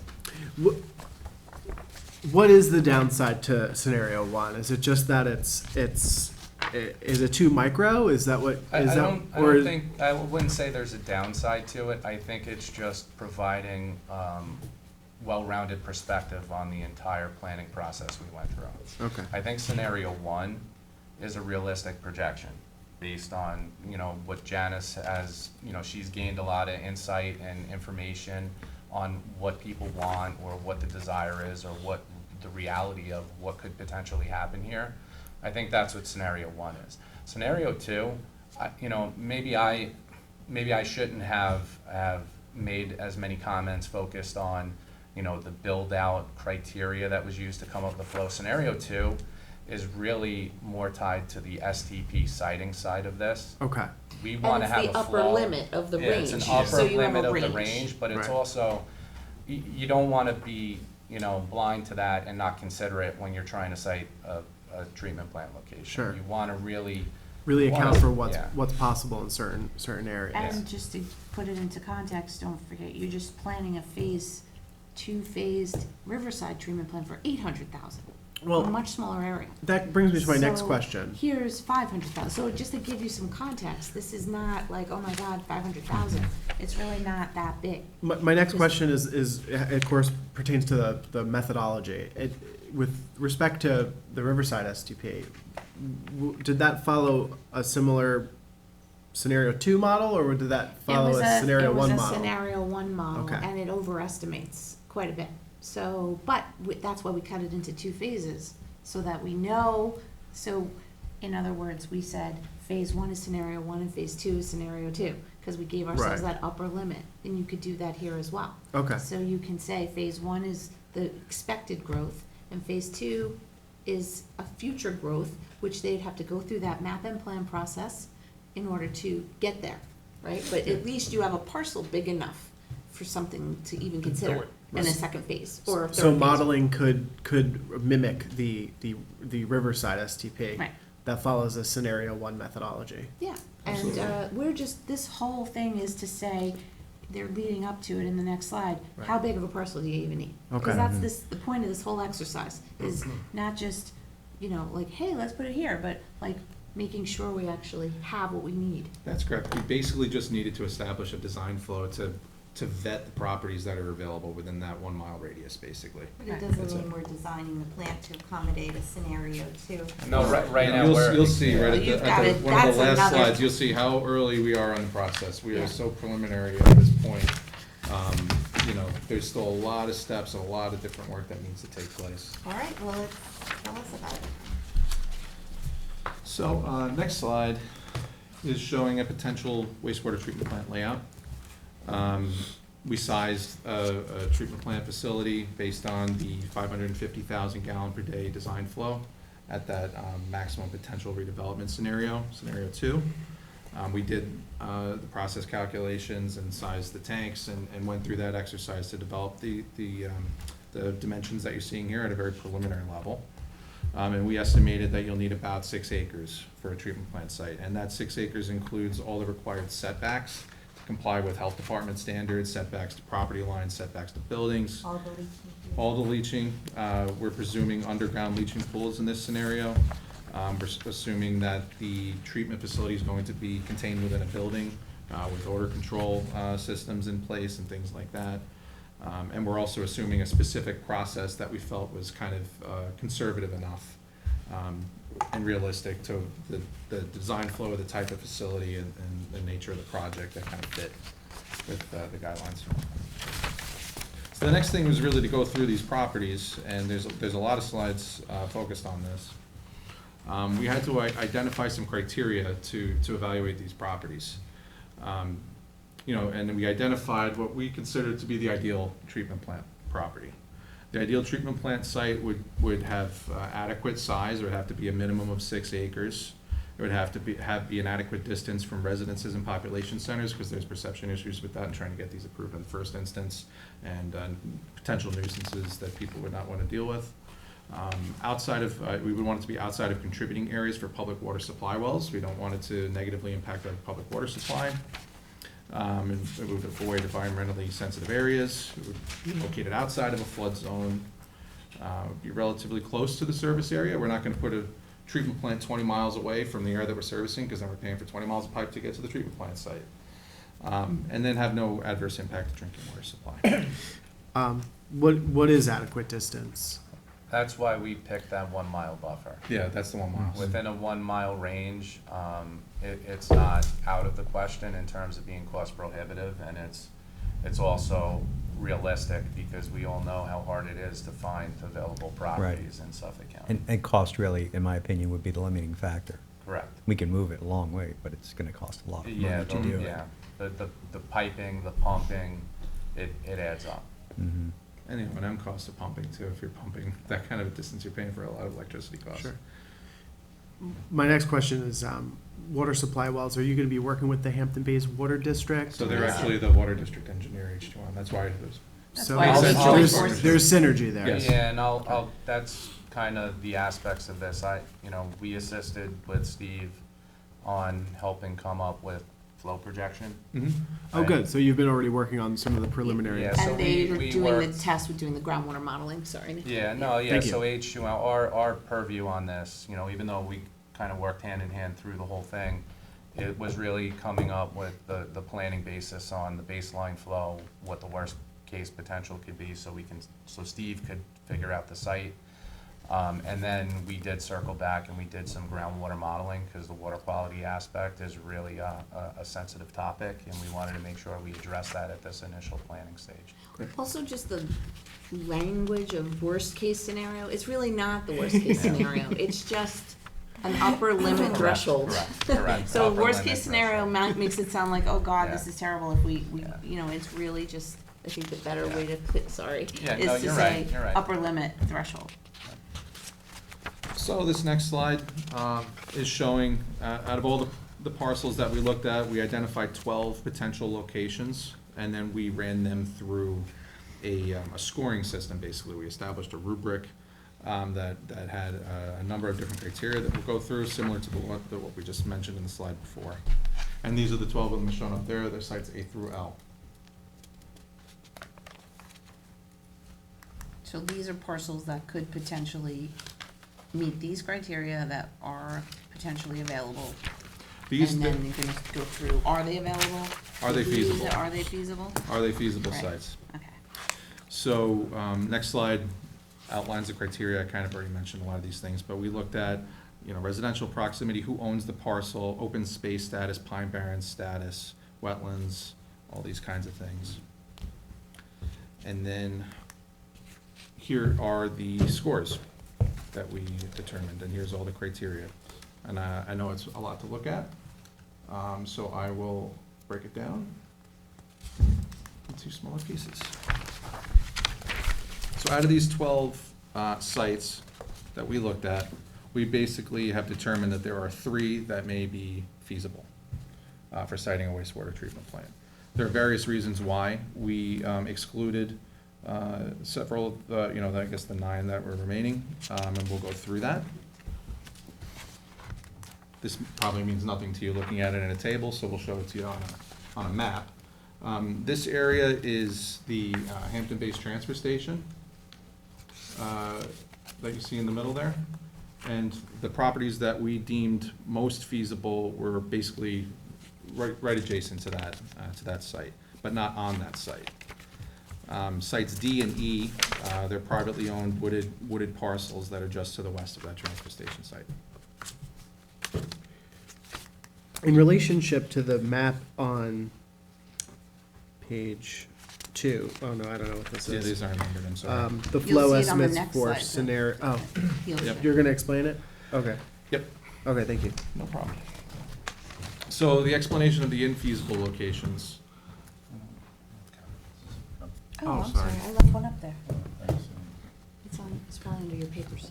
So site B is the town transfer station. There's a limit on the amount of clearing that could take place on that property, so that was determined to be infeasible. We can't touch it. Parcel H is too small to support the 550,000 gallons a day. It doesn't have the 6 acres that we required or the geometry that's required. Site J is a parcel that's owned by PSEG that we had conversations with them previously, and they determined that they weren't interested in making that parcel Accessing it, available to the town, so we ruled that property out. Parcel L, which is towards the east of the, and within the service area, is too close to an existing public well field, so we don't want to adversely impact public water supply. Would not be an ideal location. Site G is the existing well field that is in the service area near the fire department. Do you want to give her yours and we can share this one? Yeah. Thank you. The slide on the bottom of the page. Thank you. Yep. And that site is too small for siting the treatment facility. And then sites A and K are both designated as open space as part of a subdivision, and they're privately owned. And site F is located in the Pine Barrens Core Preservation Area, so that can't be. So just in relation to scenario 1, you're looking at above the King Cullen lot? North of the King Cullen lot? No. Oh, this is potential, These are potential treatment plant sites. We're Okay. trying to look at where to site the treatment plant. Those other Yeah. scenarios were like possible redevelopment that would be Oh, okay. serviced Yes, by sorry. the treatment Yeah. plant. got it, okay. And that's what the wastewater Very flow good. projections were coming from. Thank you for the clarification. Yeah, so we're not trying to put it at King Cullen. We're Got it. trying to service King Cullen. Yes, Yeah. okay. And Nick, you want to talk Yeah. about the groundwater model a little bit? Yeah, I'll do that. So circling back to the water quality aspect of this, this slide, basically what this shows, it's if you took a cross-section of Long Island, kind of right through where Hampton Bays is. Where that arrow's pointing to is really where this service area is located. It's kind of over to the right there, approximate Right. site location. And within that area, currently, all the properties that are in use, that are occupied, are flushing water down the drain. It's going into cesspools, septic tanks, leaching pools, and it's leaching back into the ground in that general location. So a 1 mile radius, we're not really taking the water and moving it significantly far enough away that's gonna change where it's ultimately going. But on a micro level, there are things within the area that you need to be mindful of.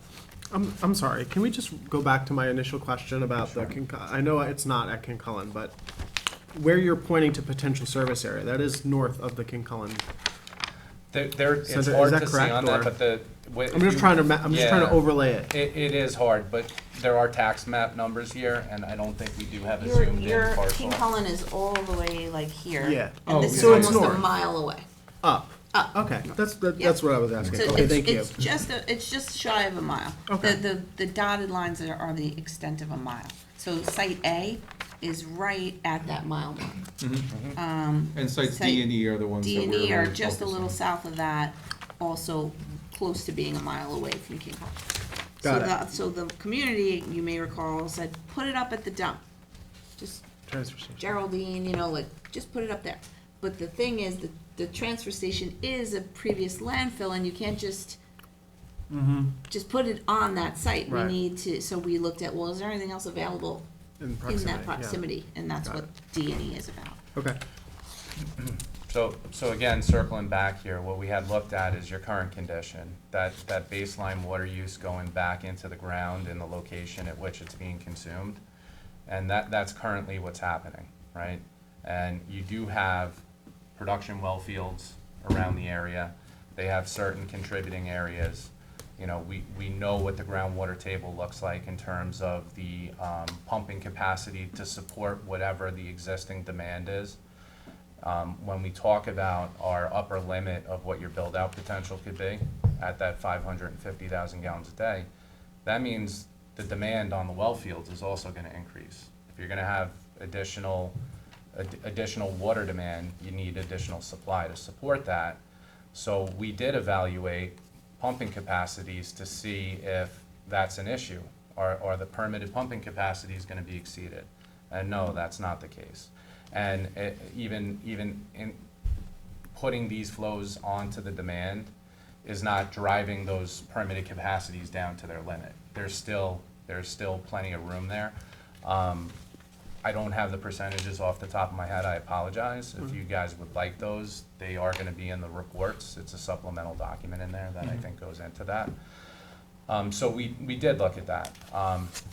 Also, what we looked at is once you put properties on sewer, that recharge isn't going back in the ground in that location. You're consolidating it, you're putting it elsewhere, and you're recharging it. So if you're increasing the pump rate, yeah, the capacity's there. What are you doing to the water table and impacts to the contributing areas of these production wells? When we ran that iteration of the aquifer model, you're gonna get a slight depression in water table, and by slight, I believe it's a matter of inches. And again, this is based on a model, and models aren't exact. They are representative of the information that we have available. So based on the aquifer criteria that we used, based on the baseline flow projection, and then this upper limit flow projection, these are all variables that we had control over, but when we apply them to the model, it really is insignificant in terms of water table impact. And then circling back again to the nitrogen, we're gonna go to an enhanced treatment site. The amount of nitrogen that's coming out, right, is significant. So you're getting an overall mass reduction, even with an upper limit of increased flows and discharges occurring. So you're not gonna have a negative impact on nitrogen, but we are taking that water out from your commercial district potentially, and sites D and E, we're shifting it all the way up by the landfill. Fortunately enough, those sites are removed from any contributing area to the production wells. Are So you concerned about saltwater intrusion in our area? Our well field 1 is located in the coverage area, and we're getting detects of iodine Mhm. in the water, slight detects. And when So- we looked at that, Mhm. Yeah, probably the next that, slide is- that is something that has to be drilled in further in Right. terms of saltwater intrusion impacts. And I know USGS is doing a lot of work on the North Fork, and I believe they're doing more work down here to better delineate what that interface looks Mhm. like. And so is our water district. We're actually Correct. exploring another location. And, Yeah. you know, but We actually allowed. I know if we're USGS. taking water from one area and putting it up, a mile away, Yeah, and it's there's a gonna, balancing act that comes into that. What we really looked at was we wanted to make sure that within your current permitted pumping capacity, were we exceeding it? As far as drawing in or having a saltwater intrusion issue, that's something that would have to be investigated further. That's like another tier of modeling that we had to do that really wasn't built into the scope that Right. we signed up for and what we discussed in the beginning. So essentially, for the criteria we looked at and really looking at taking the recharge out of here and possibly moving it elsewhere, although at a reduced nitrogen concentration, we looked at, is that gonna impact production wells? Our final outcome of that, or what we concluded, was that no, it isn't, based on the sites that we are recommending as feasible.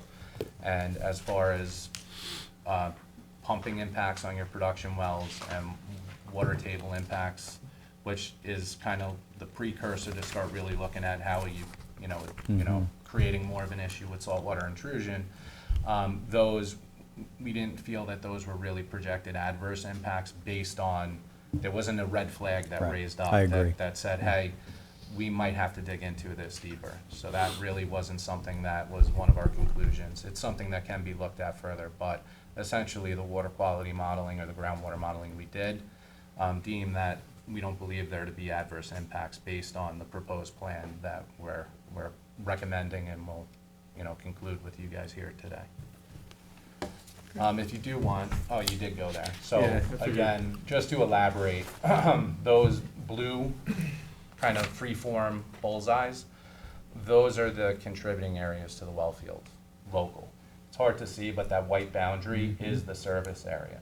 So right now, there's a lot of septic discharges going into the ground within contributing areas to your production wells. We're looking to remove that, and we don't have the boundaries of the property's D&E, but you can kind of see a faint north-south, almost like, I don't know if that's a dirt fire road. That really essentially is the boundary. And, yeah, you see that there, but if you go back to the bullseye map, Steve? Thank you.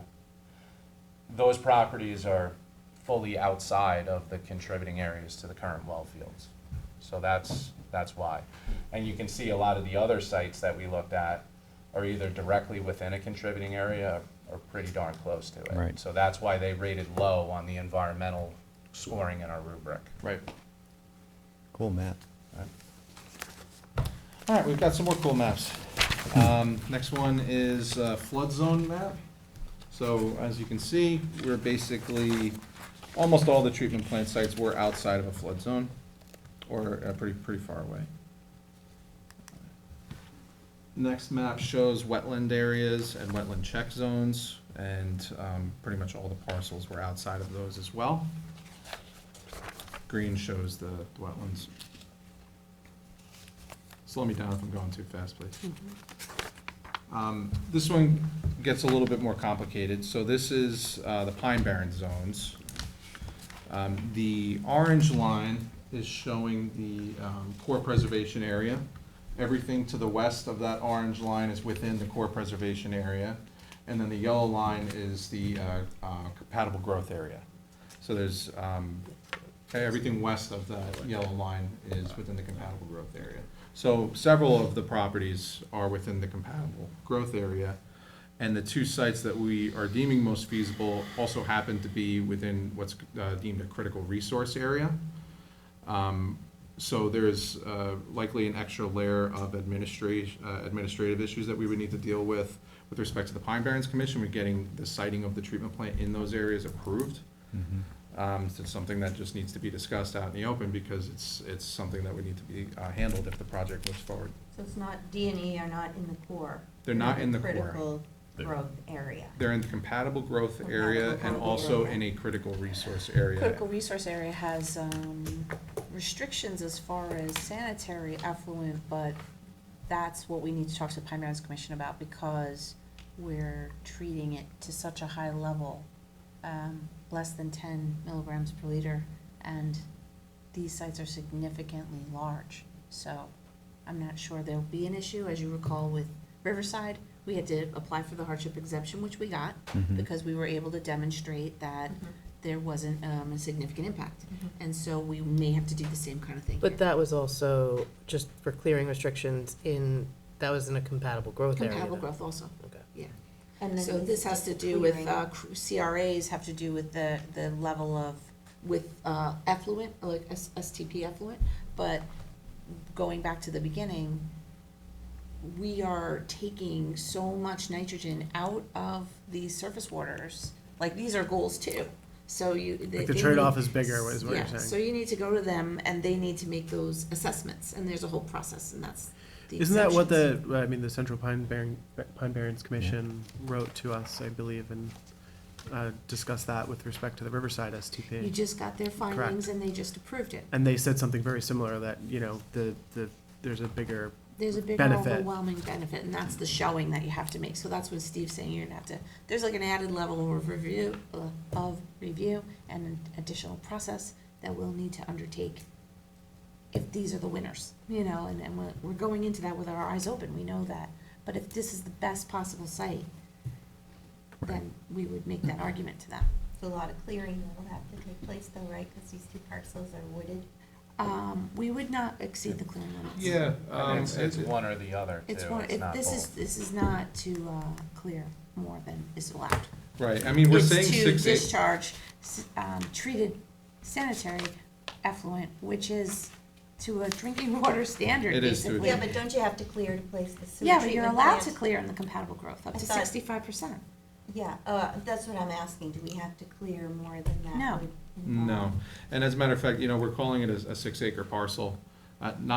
6 acres isn't gonna need to be cleared. Right. You would Yeah. really only need to clear to get access to the building, around the building, and the leaching system. So we'll be able to maintain the clearing limits. Yeah, not even close to 65%. It won't be 65% Not even clear. close. Is the core area just what's depicted there? Is it, or It's is the it one like in west the- of 24, or just that little section over there? The That's orange kind of line, just beginning on of- the other side of the D and E. Yeah, orange is core preservation, yellow is compatible growth, and to the west of both of those lines.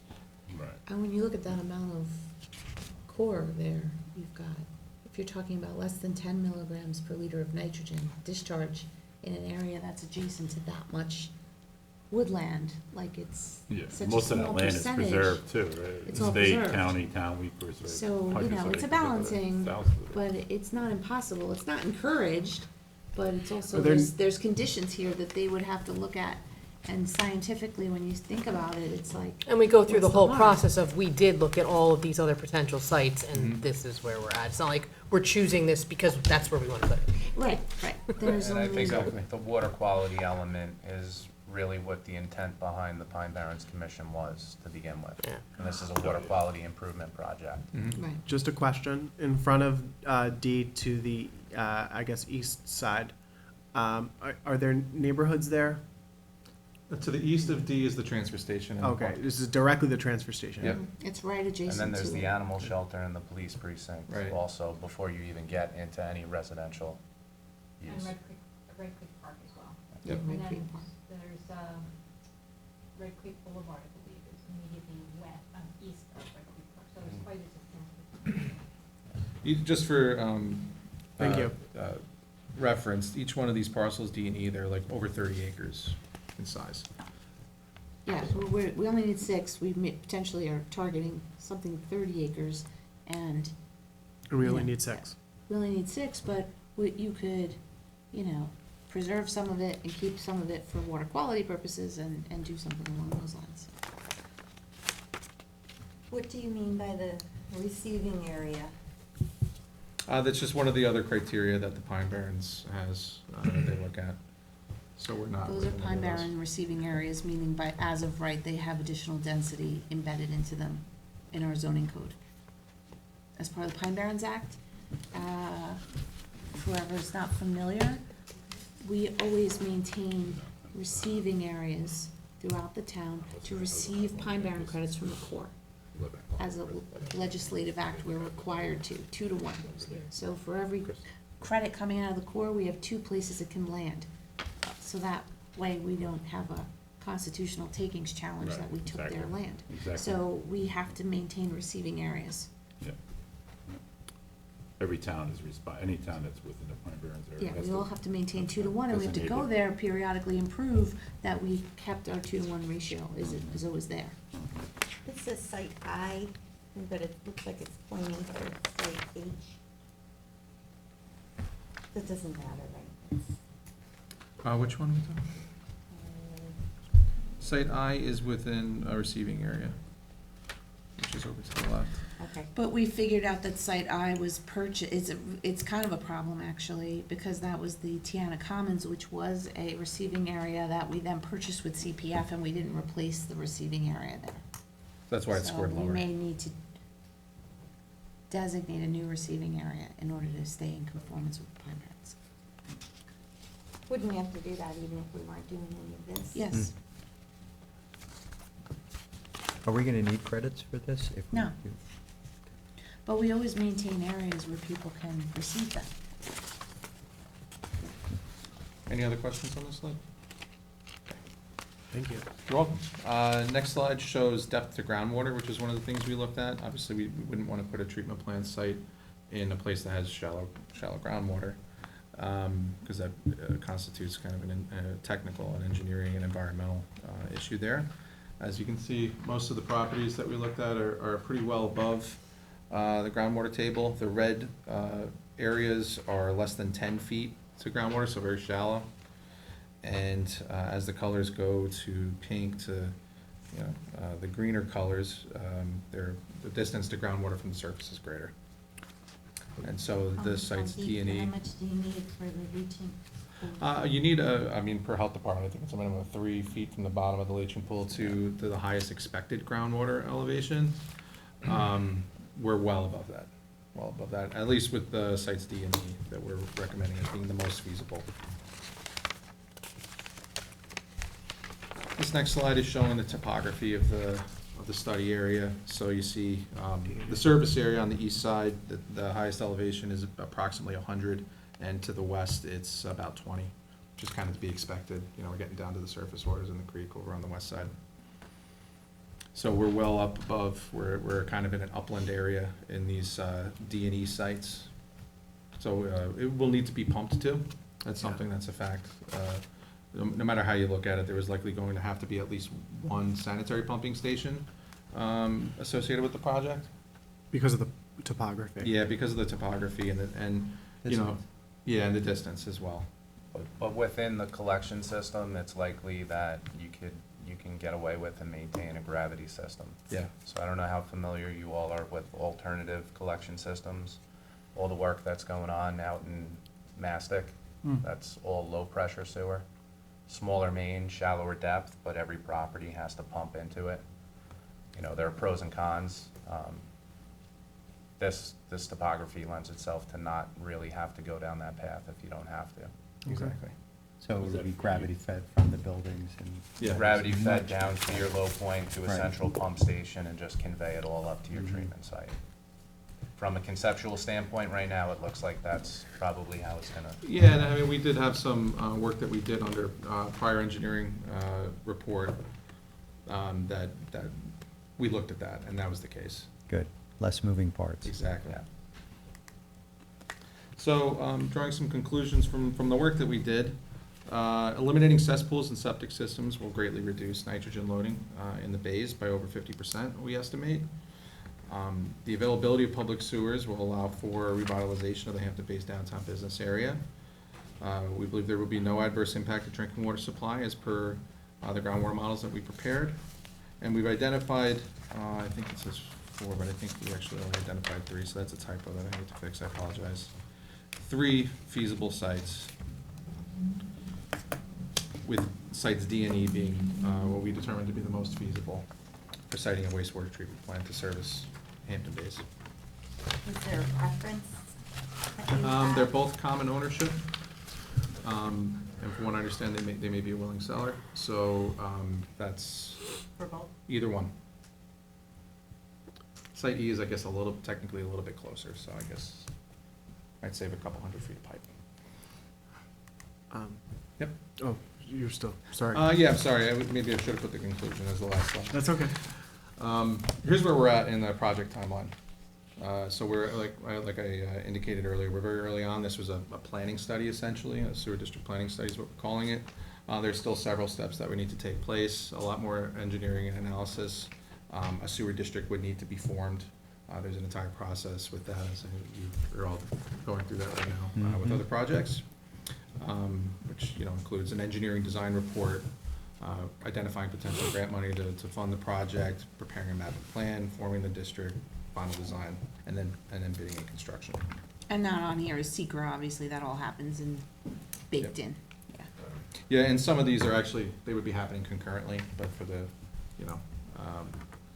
display purposes, we just kind of wanted to lay it out on a timeline. Janice, do you foresee that we'd be able to get similar grant funding to We that did of list this Riverside? project when it was just in the downtown, and we scored very high. Yeah, it scored very high with EFC. Steve It was in the listed high our 90s. project, it got scored a 92. Yeah. Great. So this would probably also score very high. We're always trying to get our hands on the bipartisan infrastructure law funding before it goes away. So if we get somewhere, we can list it, I guess, it's a little different Right, now. right. It's not the same, Right. it's not the same. We would need to So we relist probably need it. to relist it. Yeah. And then it would have to be rescored. But yes, in that, when it scores that high, then you get that EFC funding, And my What did Riverside score? hopefully last and final question is, not as high. did you evaluate at all a cost estimate to ratepayers for hooking up? That was not That's part the of map this. and plan Yeah, component of that's that. later phases. It needs to be designed first. You need to have Okay. some level of engineering design done. To know? Yeah, and all we really did on the engineering design side of this was very preliminary calculations to size the building, to size the leaching system. There's still a lot more Okay. technical work that needs to be And done. you'd as have part to of that. know your district and what the usage is in the district too. Yeah. Right, so this was a precursor phase. We would then move to an engineering design, after we confirm that we actually control the site, if we get control of the site. If we don't, then there's nothing to talk about until we get control of a site that works. So we're moving hopefully toward getting site under our possession, and then we can talk about doing the next step, which is the actual engineering design report, which has to be approved by EFC And with the also. grant funding, I would love to see at least the residential structures, the hookups be included. And I know that's very early, but, as far as grant, Anybody in the proposal. service area would be connected to it. beautiful. We're doing that Okay. through CPF funds usually though, right? Any existing? could be. Yeah. So we'd lay it, just like we just did with Riverside, it would be very similar. Which it's just I think in this board's mind, like that's going very quickly, but there was That took years of work that went into Oh, that, no. so. Years on end. Well, I just know, So- I- But we Not- don't want not it for to take this. years. I just because a want lot to of people clarify, wanna know how long I just it'll want to be. clarify that it's just the anticipation of questions that we will get from the community, that what is going to be the cost to them. So I just want to make sure that Well, we're we have to make all prepared our with it. grant applications. Of course, I understand that We'd have we're those way numbers too bef- early on in the process. Before we Soon have to any tell. public hearings or anything, we Right. would Yeah, know all. yep. And that's the whole point of the map and plan, Yeah. so that the people, and it's not just, someone who lives somewhere else. It's the only people that pay anything are the users in the service area. Right. That's the only people that Unless pay we for have to this. borrow money. Unless you have to borrow it, or you want to do a capital improvement and do some townwide thing, that remains to be seen, and we'll go through all that, the pros and cons, what you want to do. But first, the goal here and why we retained them Just to was start. to start to identify a different parcel that was not the parcel that we initially started out with, which was next to the cemetery. Yeah. that was like the no parcel, so what and then which one would work, and they went through this extensive analysis to determine what you have now. I thought we were saying that we had a parcel already, and that Steve mentioned that it wasn't quite large enough, so that we were gonna need to purchase something in addition to that, and that that's what we were working on. Now it seems like we don't have anything, and We did have a parcel next to the cemetery, Oh, no, I didn't mean and that that was the only parcel that we've ever Yeah, there's considered. another And parcel he up. did a whole engineering report on that parcel. Yeah, there's another parcel up by the other parcel. There's no other parcel that's owned by us right now for this purpose. You have CPF land, which requires alienations, so you can think about that, but you have to have an equal or better swap. So I think the one piece is right next to the dumps. that's the D or E that we're Yeah. talking about here, that they're recommending you pursue. pursuing We it, don't yeah. own Yeah. those yet. No. Yeah. no, looking at it, trying to buy it now. Right, so we would like to buy, or recommend that you try to get them. If you can't or don't want to, then we'll go to the next thing on the list. Of course we want to, yeah. Yeah, Nick, I thought when we did this in West Hampton, that the map and plan came first, and then the more technical engineering design report. It did. So when is we that had the gone order? through Would it. the map and plan be the next step?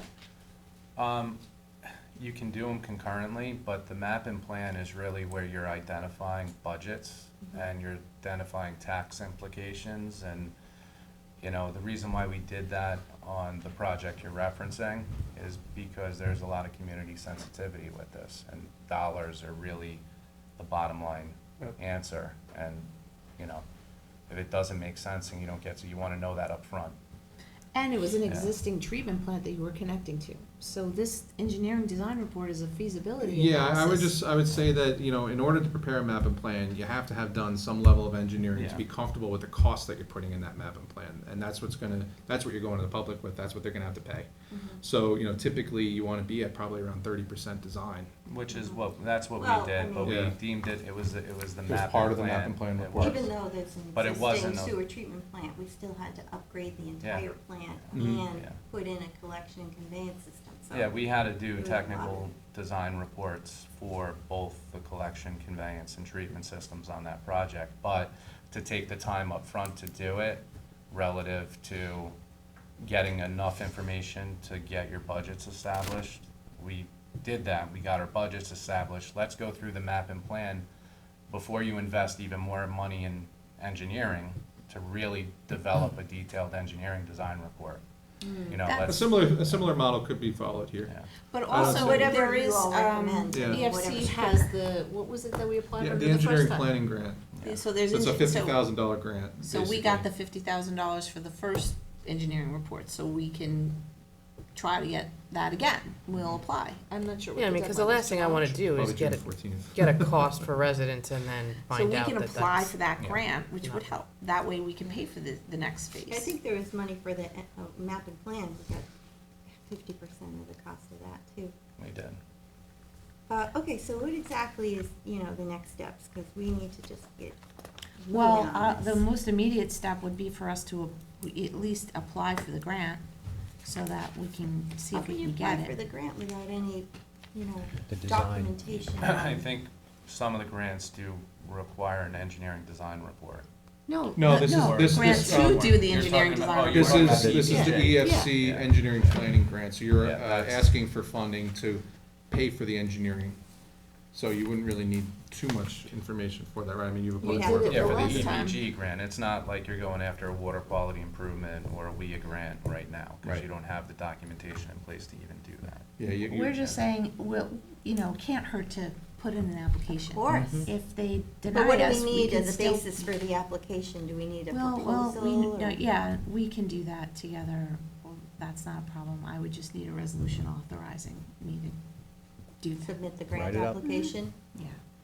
But- But in the meantime, the next thing is, they have the next steps listed here. Yeah, I apologize, I don't know what happened with the computer, but the slides are no longer showing up there. But the last couple slides were, there's the timeline, which we already looked at. And then next steps, which are one, acquire the treatment plant parcel, and then two, to advance to doing some technical design. I think we're done. That was like the That's last basically slide. it. Yeah, Provide the signed basis out. for I the wouldn't design, Logged out. so. Last Timed slide. out. It's not, Who's gonna do the report? Do we have to go out to bid for that, or is that something we can just? No, two we of would you like to working continue our together? relationship here, but that is, again, up to you. Steve and I have worked on the last grant that we got, which I mentioned. I mean, for the engineering design report. How do we, move forward with, I know we're gonna submit the application for the grant, but who's gonna do the engineering design report? We can get a proposal, we can get 3 quotes. This is professional services, you don't have to go to bid. Mhm. So you get 3 quotes if you want to, or we can just continue because they've just done all this work. Yeah. So we can do it that way. We'll get a proposal, I would think you'd need the proposal to you can submit to the decide. grant, right? Yes, so we can talk about all this offline. I mean, that's why I'm your administrator, because I certainly know how to do all that. So I I'm sure will- you do, but we'd just like to know also, so we can be involved in the process. Basically, thank you you. would hire them or someone else to do it, Mhm. and then get either grant to pay for it or allocate money from water quality to do it. I believe, under the last instance, you guys were able to submit a grant application possibly without having proposals. I think you may put it out to bid. Maybe. I I can't remember, I know but how I think it to, was something. I just, basically, we either need 3 quotes, or you can do it under professional services, or you can I go to think bid, but the professional bid takes services a long is a time. good idea, So, yeah, so we'll do that. especially since you've looked into it in so much detail already. Right. Appreciate that. yeah. So I'll be doing a resolution, depending on the timing, to authorize the grant, and we'll be getting a proposal for the 30% engineering design report. Does that make sense? Sounds great. Great. Any other Just to questions? keep things moving. So you can ask for the grant before you know how much the cost. It's just of the- Because it's a 50,000. grant. That's It's just a flat. It's a flat It's a 50,000. flat 50,000. If it costs more than that, they're not giving you more. It's just what it is, and we have to put up 20%. So Mhm. I'll give you all the specifics. It just, saying it off the top of my head isn't. All right, whenever you have it ready, we'll put it on the agenda. Thank you. Thank you. All right, great. Thank Well, you. thanks This for having has us. really Thank you. made a lot of sense. They're Thank all- you for putting so much detail into it. And thank you for taking all my questions, too. This would be Happy to helpful be with the here. Pine Barrens Thank you for the Commission. work, and happy to be part of the project. Great, thank you very much. Janice, can I bother you for one of those No, not at all. handy dandy Leaving it for pattern you. books? Thank you. Yeah, I just have to take that. Lots of pretty pictures.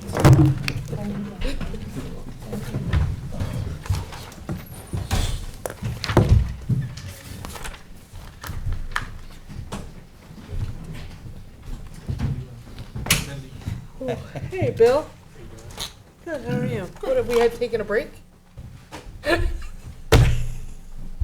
Okay. I go make a coffee? No, we're not adjourned. We are still in work No, session. we're in the middle of a work session, We're- but we're apparently Just a small break if you could pause we it. don't Okay. have a quorum. Well, I think you guys have to vote for. Yeah, we did. We can't Yeah. pause they can't pause it until we're We're still in session. in session. This is recording right now. Yeah. Yeah. Just always act as it is.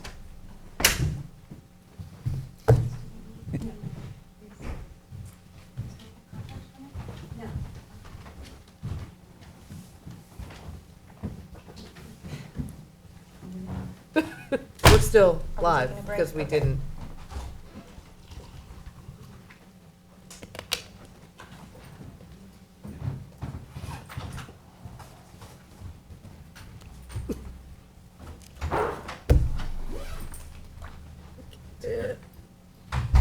Thank you.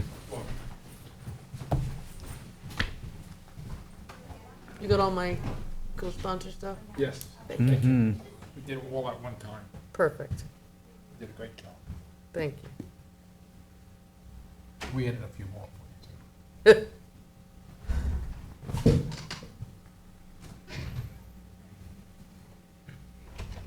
Was it still raining when you came? It had just started thundering and lightning again and Yeah. pouring and nasty storms today. Yeah.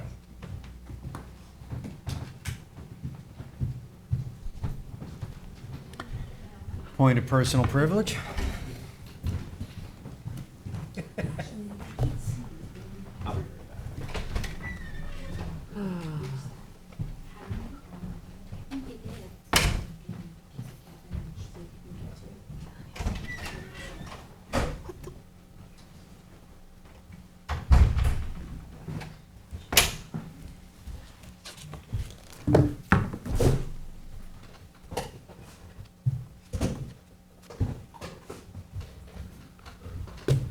I had gone and made a coffee. We did.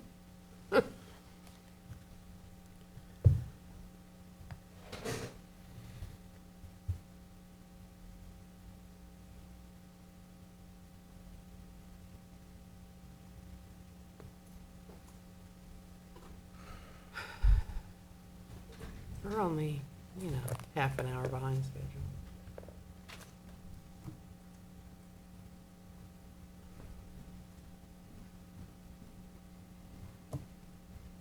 And I wasn't even here to interject.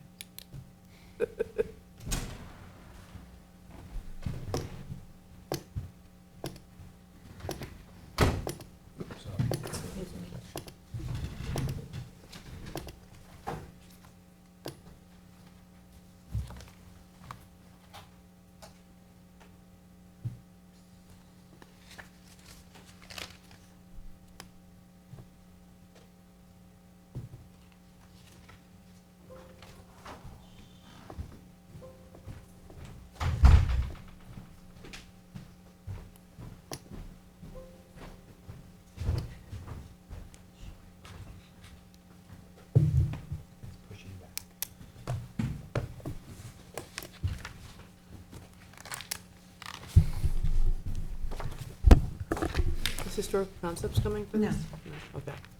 This should be pretty quick. So we We can need go? Jim to stop. We don't need Jim. I don't know. You wanna Madam go? Supervisor, can we Let's just stop? go. Where is We are still in session, I believe. Yeah, we are. Yes. I think we can. So, can we start? It's up to you. Okay, so we're talking about just the, minor updates that the Historical Concepts have done to the pattern book. And I have a printed copy before you. We, had it posted online. Thank you. Teresa is trying to look for it. They had some issues with the pagination, like the 2 pages to 1 page or something, so it may not be up there just yet. But anyway, the only thing that was really changed here, I'll just go over it, was just the front, cover, sort of, we put your names as the current board. We didn't wanna have like an old board on there, my name and the staff and land management, long-range planning. That was just the original, sort of names, dates. And then, as you move forward, we just changed, because you recall this pattern book was for the downtown overlay district that was annulled. So we took out this downtown overlay district terminology and now it just says downtown district, which is VB, village business. So we just took out that overlay term. Okay. They added an appendix at the end, which is just how it works, how to use this stat book, best case. So I think the biggest change, I'm sorry, I'm just skipping around here. The other change, he didn't give me page numbers. Is this limited to the treatment area that we were just talking about, or does this extend further? No, this is the core business All of area. downtown? No. Although the planning board will probably want to use it for all of downtown, but this is really for that village Oh. business core area. This area. Yeah, Why don't we Right do here. it for the whole thing? Have it apply to the whole downtown? because it's really set up for. New like, development. You're not, I mean, Were we saying This like is that how the- it works, was that like the when- problem when with the we- movie theater, or not the movie theater? Yeah, weren't they saying, there was a delay with that because we didn't have design standards to help move the project along? I'm not sure, but I would say this is really meant to be a village business guidebook for things that happen, mixed use or otherwise, for that. If you want them to extend it, they would have to then look at the character of those buildings, which are not necessarily the same. Because remember, as you move through Montauk Highway, things come from a big setback up to the road, right? Like they change, and this is about that downtown area between Ponquag and Springville and Good Ground and up to the park. We can change it, but that wasn't their scope of work. So, what we did here, this pattern book, and the purpose of the pattern book, just to go back for a second, is that when somebody comes in with a proposed design, and we look at it and go, well, that's terrible, we hate this. You can't just tell someone it's terrible and you hate it. You actually need like a reason, like Document. some kind of documentation, an arguable basis to say, well, I'm not being arbitrary. It's not just like, I personally don't like it. It doesn't meet our criteria. And so this provides us with like the to-dos and don't-do, what to do and what not to do in a downtown setting of Hampton Bays. We took this and said, well, let's apply the same exact thing to East Quogue or something. There may be similar architectural features, but it's not the same. So it's very much tailored to where it's for. That's the idea of a pattern book, because something although we all have very similar architectural styles in every hamlet, there's different vernacular and context that you're in based on the time period it was built and the buildings that are there. So, the basic architectural rule of thumbs, I would say, carry through all our hamlets. But this is specific just to the areas they studied and when we're talking about developing the areas we studied. Now, if there was a parcel right outside the boundary or just down the road, with the planning board most likely would say, well, follow this, but. Or the owner could do it themselves if they come up with it. But we don't even have an adopted document, and we've been telling people to take a look at it, just because they want to do, people who come in for development projects, on the whole, want to do what we want them to do. They don't always want to fight us. They want, what do you want to see here? And so we like to have it laid It out. makes it easier for everybody if we have the design to. Yeah, Right? so, this was very specific before to, as you know, it led, this pattern book then led to a form-based code that they worked in tandem. The form-based code was thrown out, the pattern book got thrown out, but the pattern book still had all this great stuff. So we brought it back, but let's take out some of those things that were synergized with a form-based code that is no more. So that's basically what this is. It's this minus all the form-based code references, discussions, things that had to do with that way the code worked, block lengths and things like that, but it still makes basic recommendations. And as far as the pattern book goes, I see you have a page of how it was developed in conjunction with the community and what was used at the time. Absolutely, and it's still like on page 11, they're still recommending smaller block lengths. Like our block lengths in Hampton Bays are 1,800 feet long. Like it's a ridiculous amount of block length, where a successful place, there's something within, 200 feet. If you're a pedestrian, you're gonna meet something every 200 feet, That there's was gonna the be. walkable downtown That's- vision that the community wanted when. Right, but like what we loved about historical concepts in the first place was they literally went and measured every downtown in the map. And there was a whole data gathering phase that went along with this, where they were like, what's the DNA of a town that you like? And they measured the street widths, the block lengths, the building to, height ratios, all this. And you could see that kind of in the appendices. There's a whole data gathering section on our website that goes through this, but in Appendix B, the ground studies, that's one of the things that we changed. They added Sayville, because out of all this, people started saying they appreciated the way Sayville, kind of the form and style of that development. So we replaced, I don't know which town, but we put Sayville in there. So basically, What we page is updated the that? names. That's on page 99. You can see the little, these little ground figure studies. Mhm. And it compares Hampton Bays to these other places where people voted and said they liked them. The other thing we did was put some of those pages you saw in those concept plans that they did for us. They put them into the pattern book as like, not you have to do this, but these are forms that, like on page 17, they put the picture of that downtown area that, people voted on recently. They liked it, they used it not to say this is what you have to do, but as an illustrative guide to show how buildings can frame the streets and form outdoor rooms and form areas that are appropriate for block lengths. To the Southampton community and the aesthetic that they'd like to see. Yeah, or any of these communities, if you went to any of those communities in the ground figure studies, Yeah. you would see that they kind of have a similar setup. I seem to remember downtown Babylon in this. Maybe that was the one that It was. might That have been might be the one we- previously, yeah. but So, this so we is 10 added, acres. This is 10 acres. that's 10 acres. And so what did you say the zone's called?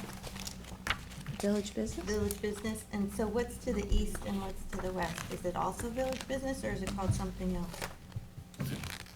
There's office district, there's, OD and There's residential. HOHC, or it's OD actually, office district, but it's like ODs in many places, not here though, became HOHC, and those were supposed to be a step down from the village business. The form-based code actually created an OD situation on those sides, recommended those zoning changes, but that all got thrown out, so it's just what it is now, which is VB and then OD, Do all this municipalities little do, residential. and with a little bit of residential, yeah. do municipalities do a pattern book for shoulder areas, like a You different can pattern do book? a pattern book for anything Like, you want. We It's a have the planning core, tool. and then we have the right shoulder areas, Mm-hmm. the approaches to the core downtown area. If you had a specific style in mind that you wanted those to look like, that's what the pattern book does for you.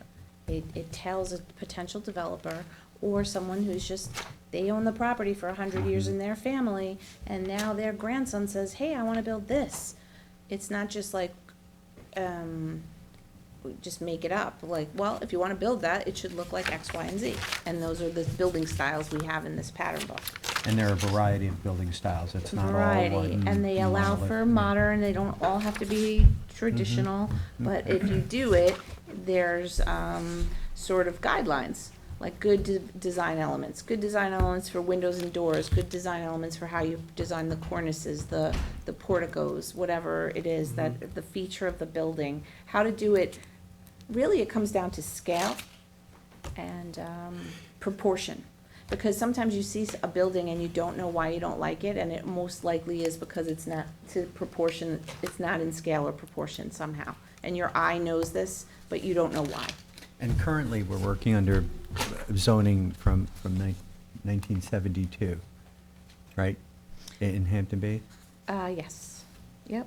VB is that older zoning that allows only very minimal things, although we figured out, as you know, that you could probably subdivide the parcels and then aggregate the buildings 15 by 15 to get this very large block building. And that was what we had them kind of do in that figure that said, what could you possibly do here? It wasn't perfect, but the point was, we're trying to avoid the big box down here. We want the cute, adorable village setting, right? That's what we all said we wanted. And we're not trying to scare people out of it, we're trying to just get to it. What are we getting to? How are we gonna do this?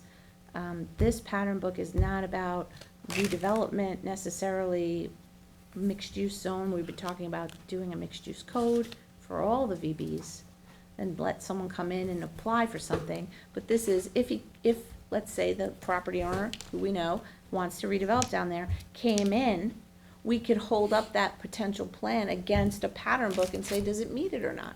So then, does it make sense then to include, because I think this is a great step forward, having a pattern book, and I love this for Hampton Bays, and I commend you and your staff for putting this together, working with historical concepts. Yeah, And, it was really good.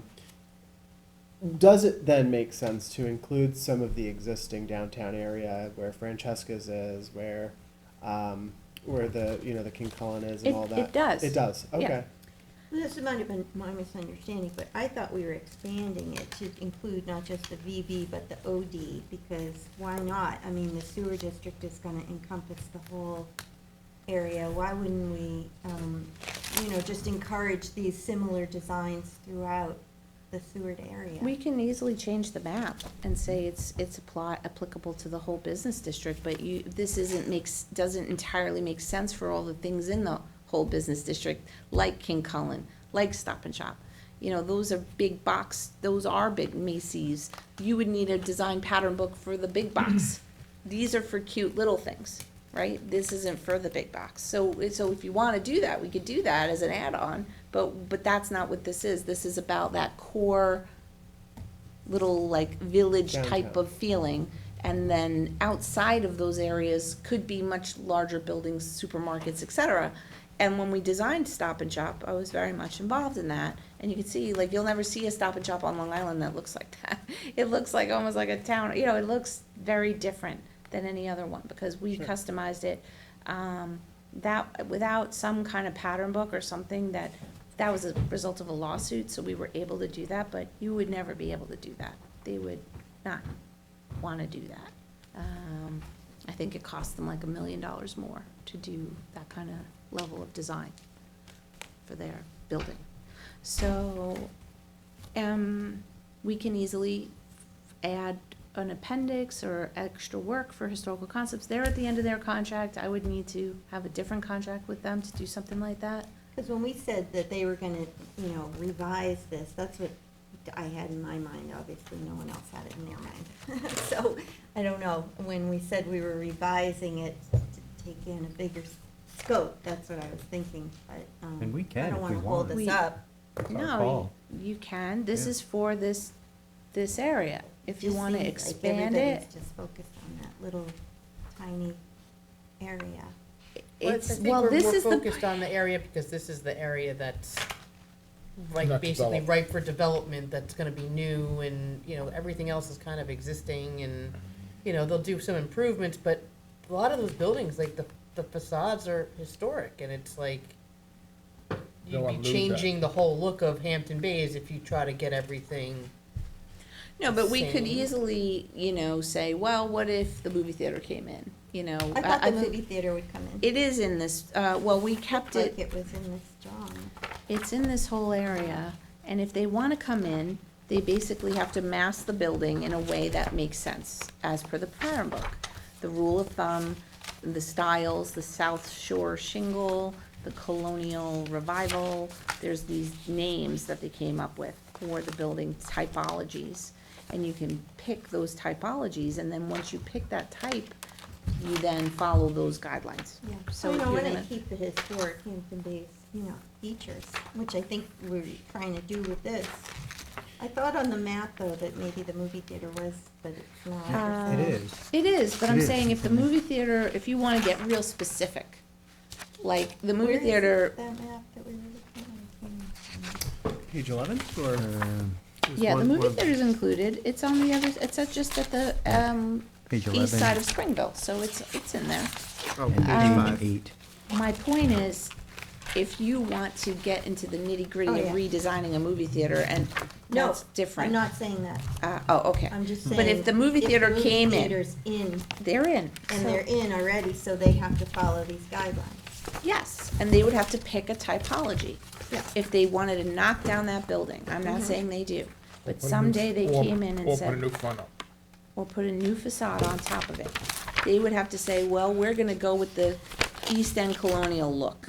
And then, okay, that's the look you're going for, you have, these are your roof types you can pick from, gable hip, or you can have a parapet.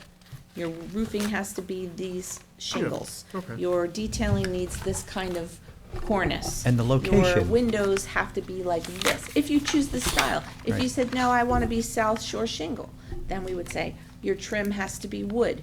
Your, you know, windows have to be this, you need shutters. You know, we would know what to do because that's the style you picked. And it would give the planning board options to put, if they were going with a knockdown or something like that, to put the building on a different part of the parcel with the parking in another part of the parcel, Oh, right? yeah, and they So- do a very good job of that as it is, the Right. planning board. But this would give them the option to do this in this This- yeah. pattern book styles, yeah. Right, or good ground revival. So these building typologies are endemic to Hampton Bays, so the more you keep doing them, the more you have that robust flavor of Hampton Bays. So And the maybe deli that somebody will says come good up with ground. some new one, and we're not saying you can't do that either. Mm-hmm. So you could come up with something different and new, but you have to follow all the rules of proportion. Right, it's including that. So is there anything on either side of this, that's not that's village business? I'm just saying, is that what we captured with this, is the VB? Yes. So it's not if you go parcels to the east or west are also VB. Those are shopping center business, where King Cullen is. And I will confirm that. I just don't have a zoning map like in front of me Yeah. right now, but I could definitely confirm that. I mean, okay, because that would make sense Oh, it is that, up there. Oh, good. Thank you, Teresa. She's so good. Yeah. See, so you see how I said it's OD? OD, right? no. Can you like scroll around to show I have to know OD? what you're looking for. Okay, so this So- line right here is the OD line.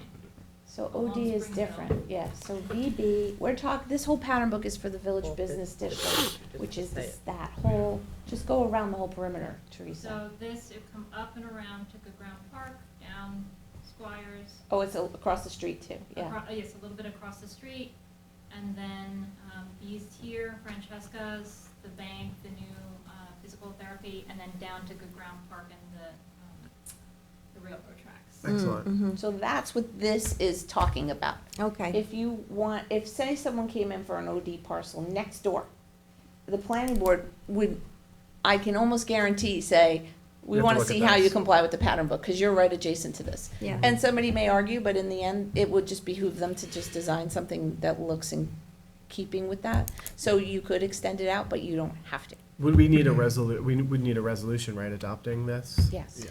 All right, I just was trying to make sense of why did we set it out the way it was? And what you're saying is that this represents all of the VB zone. It's all encompassing.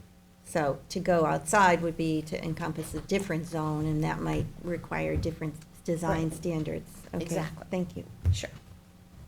All right, so, I mean, does it, So take a look at it, let me know if you have any questions, we'll post it online. Looks good. Yeah, it's very exciting. And then we'll put it on for your consideration. At least then we'll have some adopted design standards. While I'll be back soon to discuss mixed-use zoning for not just here, but anywhere in the town as an overlay district. And that we're gonna somebody could require a apply public to you hearing for. for this, right? Yes. you need a public hearing for Actually, this? I don't think so. For You what need a now? public To hearing adopt the pattern book? Standards? Patent book? No, you can have it, choose on mandatory just for a patent book, for the mixed-use zoning, obviously you would, but, Well, the last time we adopted the pattern book as part of the comp plan, so then we would need a hearing. yeah. So, do you want to do the same again this time, adopt it as part of the comp plan? That's usually the I mean, better way to I think go. that makes sense. Yeah, okay, so then, yeah, it would be a public hearing, which is good. Yeah, It's Mm. prudent. the public hearing. Is there anything you saw in here that you would recommend that we amortize in? Like, owners have 10 years to implement some changes. Oh, no, we don't, that's not We can't do really that, how right? that's a great idea, although that's not how it's laid out. It's just when you choose to When do redevelopment something. occurs. Yeah, then this kicks in when you come to the planning board. So it's a, I mean, I can't see. I There wouldn't- could be a way Well, I that didn't you mean anything incentivize too people. dramatic. I was talking about maybe lighting standards. Oh, yeah. We That's do actually a have good some point. amortizations built into our lighting code. We have those already? Okay. But if you wanted to incentivize somebody to do like a facade renew upgrade, Yeah. you may allow them to come in administratively if they meet certain guidelines. Like if they're not gonna use like stucco or drive-in or Right. these ephes materials, and they're gonna use hardy plank, and they're gonna use, and we can lay that all out, and you say, well, if you're just gonna upgrade your facade, you don't have to go through the whole site plan, which is painful and long, and you could just administratively approve it. We could talk about that, because then a lot more people would be incentivized to upgrade what they have. Yeah. actually a good idea. Yeah, and I've heard some things about the facade program with the grants, and so I don't even know if it's still in existence with It's the not in town. existence because that's run through the housing. Mhm. CDBG And money. they didn't reapply for the funding because I think that there was not any takers the first time around. So CBDG money is like use it or lose it. So you really should, I'm happy to work with Kara, and she was happy to do it. It's just that we didn't have any, Well, there were people that applied, but they were denied. Some people they were did come up denied. to We us did and have a said they couple were of good denied. ones, but I don't know what took place there, but I think you would have to let her know that you want that program reinstated. Would a pattern book being in place there help that whole Yeah, that's process? what I'm saying, like, it Can- would, so what, with that process, people would be like, are you kidding me? Like, I have to go to the planning board now just to paint it and, like, I worked in a different municipality where you didn't have to, it was easier and less of time. Time is money, and if you're gonna spend money, you might as well spend money on the materials on your building than to come through a process. If you're doing everything we want you to do. And we want people to do that. So it could be an administrative Yeah. approval. Yeah, and, So if it's the right colors, if not- it's the right, yeah, if in this it's- pattern if book, it's I already see done. something that Yeah. comes in front of me administratively, and it doesn't look like something the planning board would 100% like, I just say no, and they have to go to the planning board. But most times, things that I am allowed to approve administratively, planning staff reviews them, and then I get them, and if they seem good, we sign off on them, and then they do that. But if it's something that's egregious or questionable, like there was one recently where they wanted to put all these colorful umbrellas over their area, and I was like, I'm not sure. I think it should go to the planning board, just so everybody knows about it, but if it's a simple, like, I wanna paint my building type of thing, and not pink, but white, like, who cares? Like, we should be allowed to So if a store let owner people do that. wants to replace their facade with hardy plank, clapboard siding looking thing in the right color, Yeah, and That's the administrative administrative. review requires an ARB Right. referral anyway, so they still get ARB review. So, we might be, my point being, we may be able to incentivize people to do some But upgrades this by doesn't- ensuring this- them a simpler process. Yeah, yeah. If they follow the guidelines of good architectural. But this also And- doesn't get into the nitty gritty, like you can have a green awning with gold lettering, but you can't have a black awning with gold lettering. Yeah, no, it doesn't. This is more than anything, architectural, Guidance. is there a guidance. color palette in here, or is that?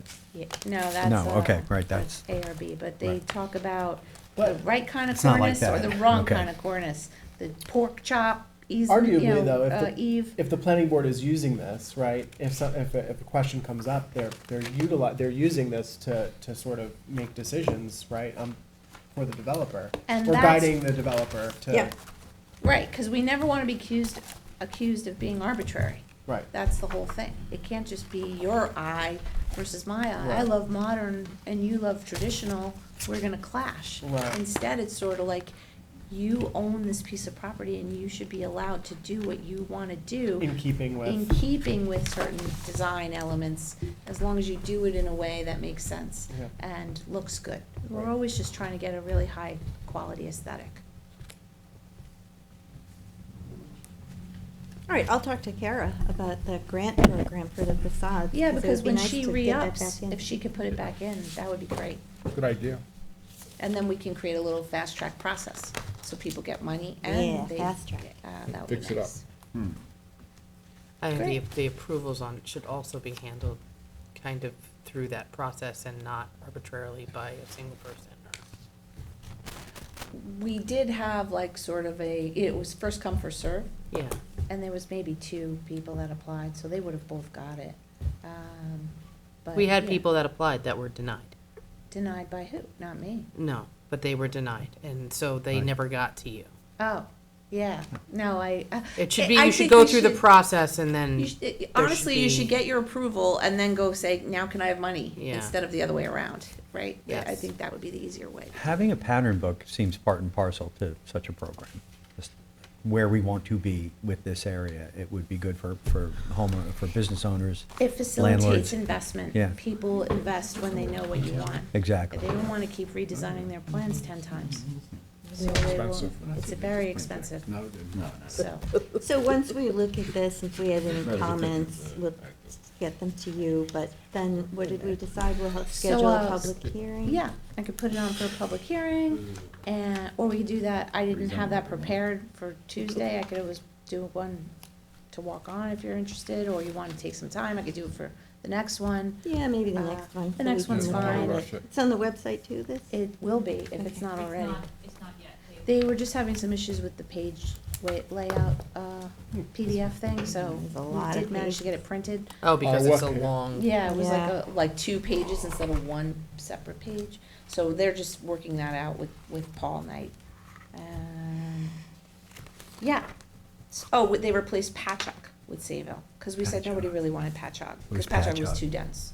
So we've replaced the patch A and the fine ground community. studies. It's a fine Patchogue's a fine community. With a Patchogue's lovely a great mayor. community, but we just, I think the sentiment was. No we four-story didn't wanna be buildings. Patchogue, so we took that out and we switched it with Siegel.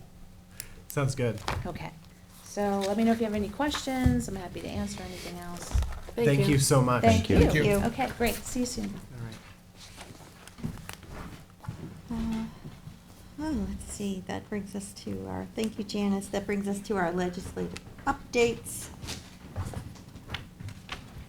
Councilman Scavone, do you have anything you want to share? Yeah, I want to thank everybody for coming out last Friday, 19th. We had a rally for the rails to ask the MTA to increase train service on the Montauk branch. We had a great turnout. New York State Assemblyman Fred Thiel, New York State Senator Anthony Palumbo. We had the Suffolk County Executive here, Ed Romaine. Of course, Supervisor, thank you for coming.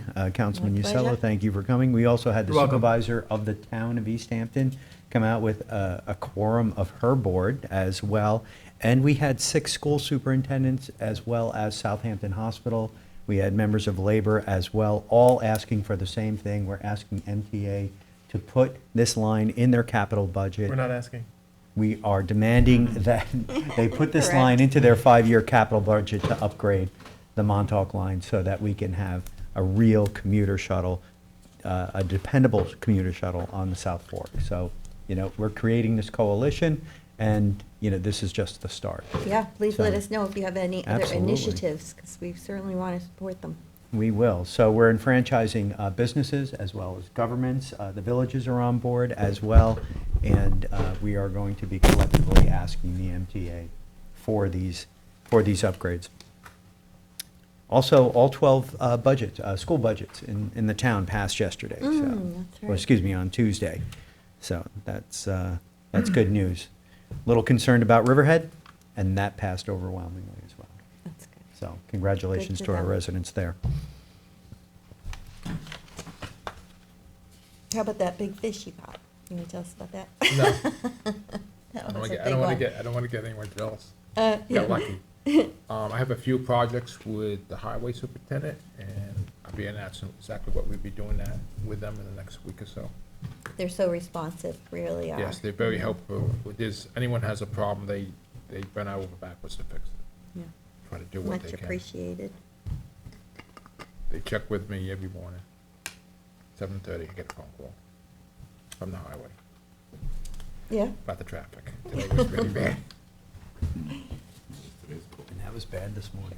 Yeah. I don't know what I did this week. Why don't you go ahead? Okay, so, well, thank you, Councilman Tommy John Scavone, for organizing that Rally for the Rails with You're welcome. Tom Neely and many others. It was really great to also have the support of County Executive Romaine there.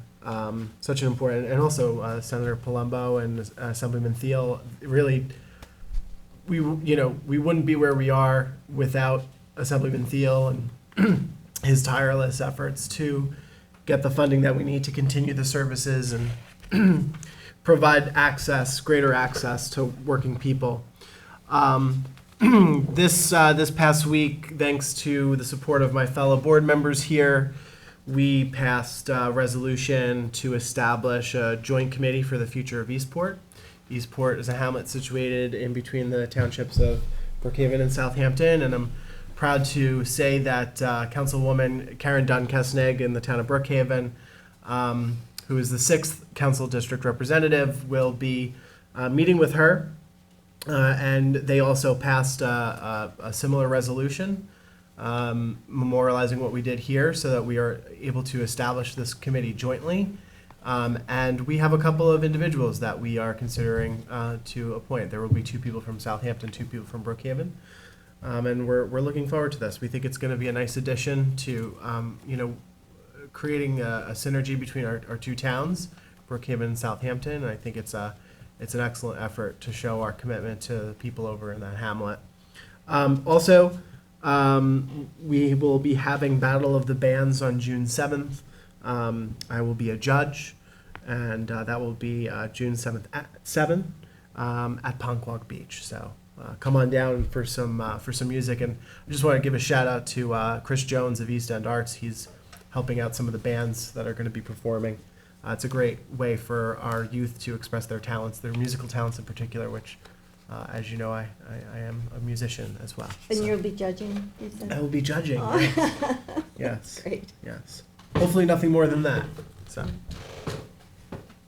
Oh, I did remember. We had our third battery energy storage steering committee meeting that I co-chair with Councilwoman McNamara. It went really well yesterday. There was a lot of community input, and Seth Race and Janice Shear, had a lot of visual displays and really helped to talk and walk everybody through what the options are for placement, what we should do with the zoning. And, I'm looking forward to the next meeting. And I also was able to meet with Jim Burke and Kristen Doulos. We went down to Tiana Beach to look at the plight of the horseshoe crabs. And we met with Aram Tertunian to talk about, what could be done to alleviate the issue with they're having trouble getting over the rocks. They come up, they lay the eggs, and they can't get back down because we have this system in place Yeah. with the, Cornell Cooperative. yeah, they Yeah, were Cornell there. was there as well, yeah. Good. And so Aram's gonna come up with something. Hopefully we can coordinate with the Army Corps so that they'll incorporate it into their plan. Should also mention we went with Councilman Scavone to the Southampton Town Police Department's memorial service as well, where we Yes. honored many of the fallen men and women in Yeah. uniform. That was very nice. And Tuesday, we had the unveiling of the Hometown Hero Banner Program, which was very nice. Thank you all for attending. it was was well well done. attended. It was Yeah. very well attended. It was a good, it's just always such a great event, and Commander Bill Hughes is always such a big help with that program, and Jamie Bowden does a ton of work on that, as well as Honor Flight. She's the coordinator for all of the Honor Flights. She does an enormous amount of work, and if you talk to any of the veterans that go on those honor flights, they will tell you that hands down they love Jamie, and she's the one they call with all their questions, and Jamie gets everything coordinated and gets everybody together. And that was on Tuesday, and then this morning I had the honor of attending on behalf of the town the 2024 military enlisted ceremony for Hampton Bays, Southampton, and West Hampton Beach high schools, and it's all the students that are either enlisting in the service or going off to an academy. And I would actually just like to read their names and their branches of service. From Hampton Bays High School, Brinzy Valverde is enlisting in the United States Navy. Owen Flores Gonzalez is enlisting in the United States Marine Corps.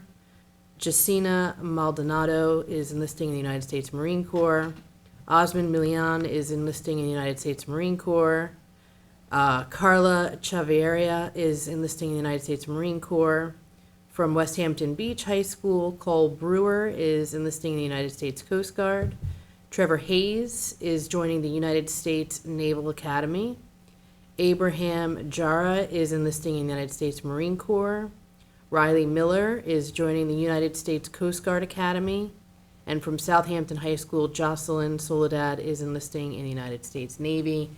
And it was a wonderful event. There were representatives from the entire Southampton Village Board was there. Representatives from Senator Palumbo's office and also from Congressman Lota's office. They were, every student was given a congressional flag. The superintendents of all the schools spoke.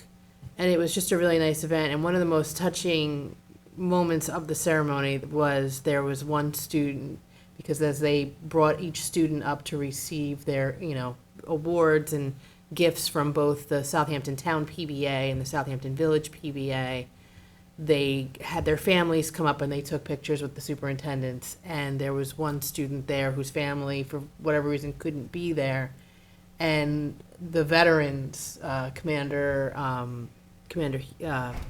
Billy Hughes, Dave Agstrible, the commander of John Lenahan. Lenahan, thank you, and another gentleman all got up and came up on the stage Oh, as nice. his family to take the picture. Oh, that's really sweet. So I thought that was super sweet, and it was a really nice ceremony, and I thank those students for, for deciding to, be heroes of their generation, and, it was something I said at the ceremony was, you're born with a love of family, and, a love of country isn't instilled by you, but through your school and in your home life, and so I thank the parents for instilling that love of country in their students, because it's a really huge commitment to make, especially in the, the way the world is right now, and not knowing, where you're going or what you're going to end up doing.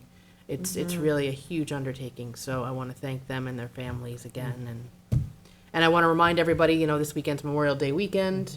It's not just about barbecues and picnics. There are ceremonies all over the town of Southampton, in hamlets and in the villages. So I would urge everyone to take a moment. Those ceremonies are usually no more than a half an hour. Take the time out of one of your day of the weekend and really join one of those ceremonies. So Thank you for representing the board Thank at you. the ceremony Indeed. today. Good job. All right, well, that concludes our meeting. Now we need to go into executive session for acquisitions and litigation. I Second. Move to do that. Second. All in favor? aye. Aye.